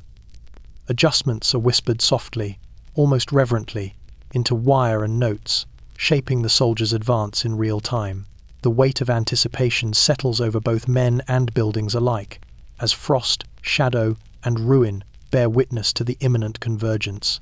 As dawn stretches further across rooftops and streets, the moment compresses still further.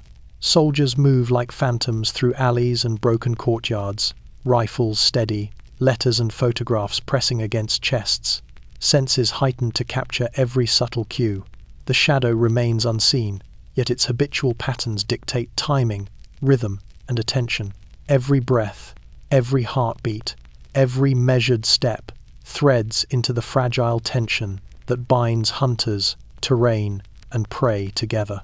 The world holds its breath with them, frozen and expectant, as preparation and anticipation condense into the instant when history, instinct, and consequence will finally intersect. The angle of observation defines everything.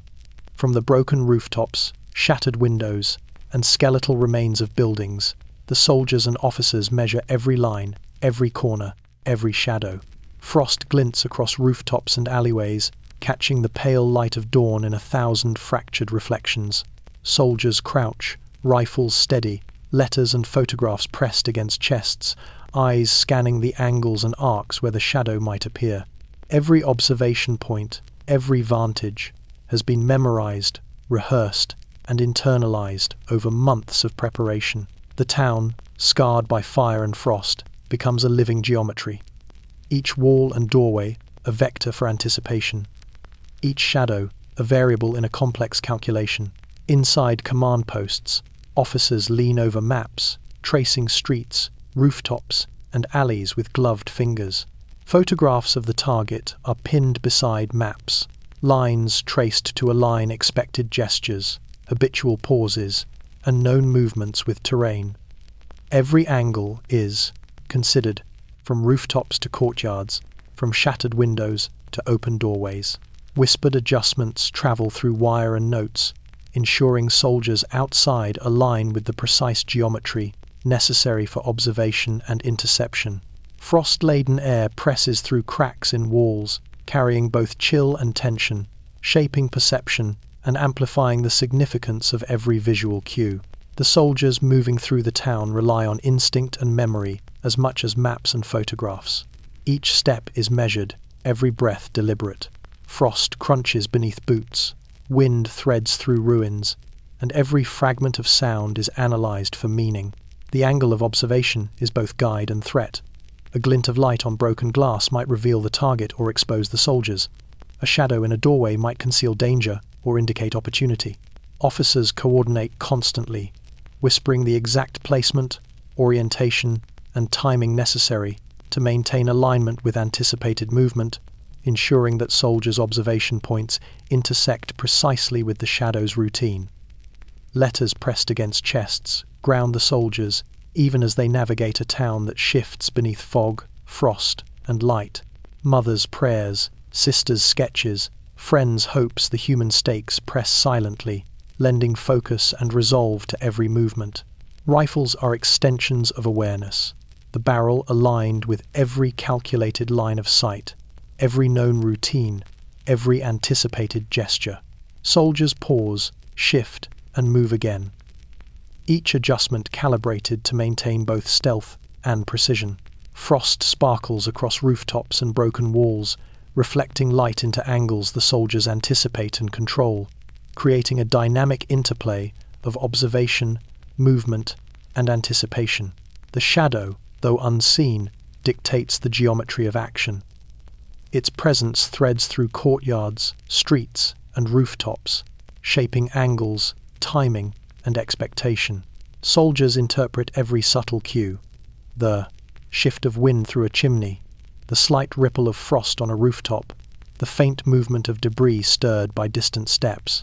Every angle of observation becomes both weapon and guide, informing placement, motion, and reaction. Officers whisper adjustments into wire and notes, refining coordination and aligning the soldier's focus with the invisible presence that has dominated months of anticipation. As dawn strengthens, casting fractured light across rooftops and alleys, the soldiers move with eyes fixed, senses sharpened, and rifles aligned with both memory and expectation. Frost glints along broken beams, wind threads through shattered windows, and every angle is a point of anticipation, a vector of control, a frame for the inevitable convergence. The shadow remains unseen, but is everywhere, shaping the geometry of the town and the soldier's perception. Every heartbeat, every breath, every measured step is threaded through this lattice of observation, and the town itself seems to hold its breath, waiting for history to unfold across the angles and sightlines meticulously prepared for this moment. The breath comes first, slow and deliberate, threaded through the frost-laden streets, curling over shattered rooftops and broken doorways. Soldiers move in its rhythm, inhaling with the weight of preparation, exhaling with measured caution. Each breath carries the chill of dawn, the faint tang of smoke and iron, and the sharp clarity of anticipation. The streets are quiet, but the silence is taut, vibrating with the potential of motion, confrontation, and consequence. Frost glints along cobblestones and broken beams, catching the pale light of the rising sun, fracturing the world into lines, angles, and shadows that demand attention, calculation, and restraint. Rifles are held close, letters pressed to chests, photographs memorized in mind, and every soldier advances with care. Each breath is synchronized with step, glance, and heartbeat, maintaining a fragile alignment with the months of observation, intelligence gathering, and rehearsal that have preceded this moment. The shadow they pursue remains unseen, yet its habitual patterns shape movement, perception, and anticipation. Officers whisper guidance through wire and notes, overlaying maps with photographs, marking angles, sightlines, and vantage points, refining timing with every subtle change in wind, frost, and light. The breath before fire is both literal and figurative, a pause, a rhythm, a silent acknowledgement that the culmination of preparation and patience is at hand. Frost crunches faintly beneath boots, each sound amplified by the stillness, each vibration carried along stone and timber. Wind threads through broken walls and shattered windows, bending smoke and mist, carrying signals that sharpen awareness and inform movement. Soldiers adjust posture and pace in response, attuning themselves to the rhythm of environment and operation. Letters pressed close remind them of what they protect: the warmth of home, the fragility of life, the stakes beyond frozen streets and ruined rooftops. Every breath is a tether to purpose, every measured exhale a confirmation of resolve. Inside command posts, officers trace the anticipated path of the shadow against the geometry of buildings, rooftops, and courtyards. Photographs provide confirmation, intelligence reports reinforce timing, and whispered adjustments align soldiers' positions with the expected intersections of space and routine. Every detail is folded into a lattice of preparation. Each breath of the men outside, threaded through this network of observation, instruction, and instinct. The shadow's routine informs the cadence, but its unpredictability demands vigilance, focus, and restraint. The breath before fire is the hinge upon which success depends, a pause calibrated in both time and consequence. The target's presence is implied in every movement, every angle, every shift in light and shadow. Soldiers anticipate gestures memorized from photographs, habitual pauses, and the subtle signs that precede action. Rifles are leveled, instincts sharpened, eyes scanning, muscles coiled. Frost glints along barrels, catching light in a subtle, almost imperceptible signal that aligns with anticipation. The breath threads between soldiers, wind, and ruin, a silent rhythm uniting preparation, intention, and imminent consequence. As dawn deepens, spreading pale light across rooftops and alleyways, the breath before fire reaches its apex. Every soldier is poised, every officer aligned, every moment calibrated. The shadow remains unseen, yet it has already shaped the rhythm of the town, the streets, and the soldiers themselves. Every heartbeat, every step, every subtle motion threads into the fragile tension of anticipation. The breath before fire is the final alignment of preparation and resolve, the instant in which patience, observation, and instinct converge. Soon, the first action will shatter the silence, transforming anticipation into motion, and the consequences of months of planning will ripple outward, across frost, ruin, and history itself. The convergence comes silently at first, a subtle shift in the rhythm of the town, a barely perceptible tension threading through the frost-laden streets and shattered rooftops. Soldiers crouch behind walls and debris, rifles poised, letters and photographs pressed close, eyes scanning every corner, every shadow, every fragment of light.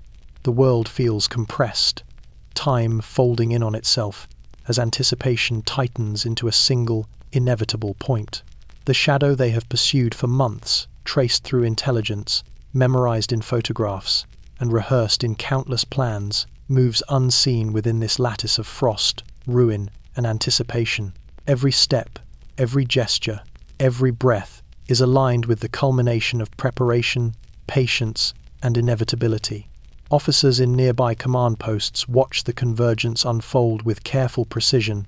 Fingers trace lines across maps, overlaying anticipated movement with actual positions, adjusting angles, timings, and vantage points. Photographs pinned beside maps provide confirmation, highlighting gestures, habitual pauses, and routines. Every whisper, every subtle hand signal, every coded transmission carries meaning, guiding the soldiers outside toward the inevitable intersection with the shadow.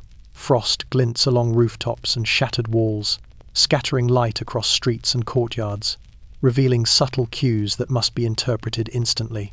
The convergence is both physical and psychological, a tension that bends perception, instinct, and action into a single, coordinated rhythm.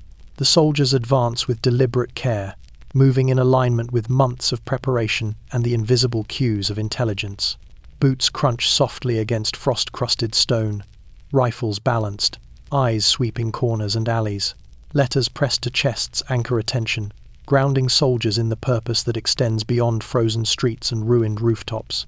Every step is measured against anticipated routines, angles of observation, and lines of sight.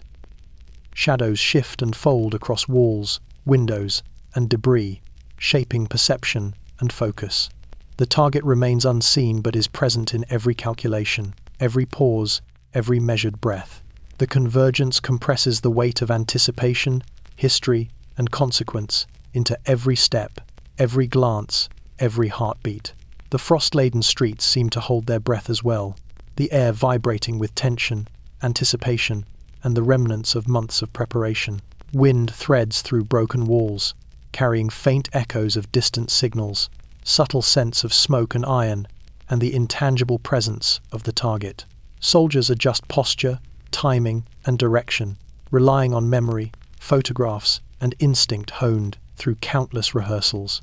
Every building, every shuttered window, every shattered rooftop becomes both guide and obstacle, shaping the choreography of motion and observation. The convergence is a dance of shadows and light, preparation and action, instinct and intelligence. As dawn strengthens, illuminating frost-glazed rooftops and ruined streets, the first glimpses of the shadow appear, moving with the habitual precision recorded and memorized over months. Soldiers respond instantly, aligning rifles, adjusting positions, and advancing with synchronized precision. Letters pressed to chests, photographs memorized, rifles balanced, the tangible anchors of purpose meet the intangible presence of the target. Every breath, every heartbeat, every carefully measured step threads into the same rhythm, creating a taut, living connection between hunters and hunted, past and present, preparation and action. The convergence is complete. The shadow that has shaped lives, towns, and fear now intersects with the men who have studied, prepared, and anticipated every possible movement. Frost glints on streets and rooftops, wind threads through the ruins, and the town holds its collective breath. History pauses for a heartbeat, acknowledging the culmination of months of intelligence, observation, and patience. Then, with inevitability, the first action unfolds precise, measured, and absolute. The shadow, once untouchable, is finally within reach, and the consequences of preparation, courage, and relentless pursuit ripple outward, marking the moment when anticipation becomes reality and the convergence shapes history itself. So tonight, turn down the lights, let the frost and shadow linger in your imagination, and subscribe. Tell me where you're listening from, and witness the culmination of a pursuit that has been months in the making, where preparation meets consequence, and history bends beneath the weight of a single, inevitable confrontation.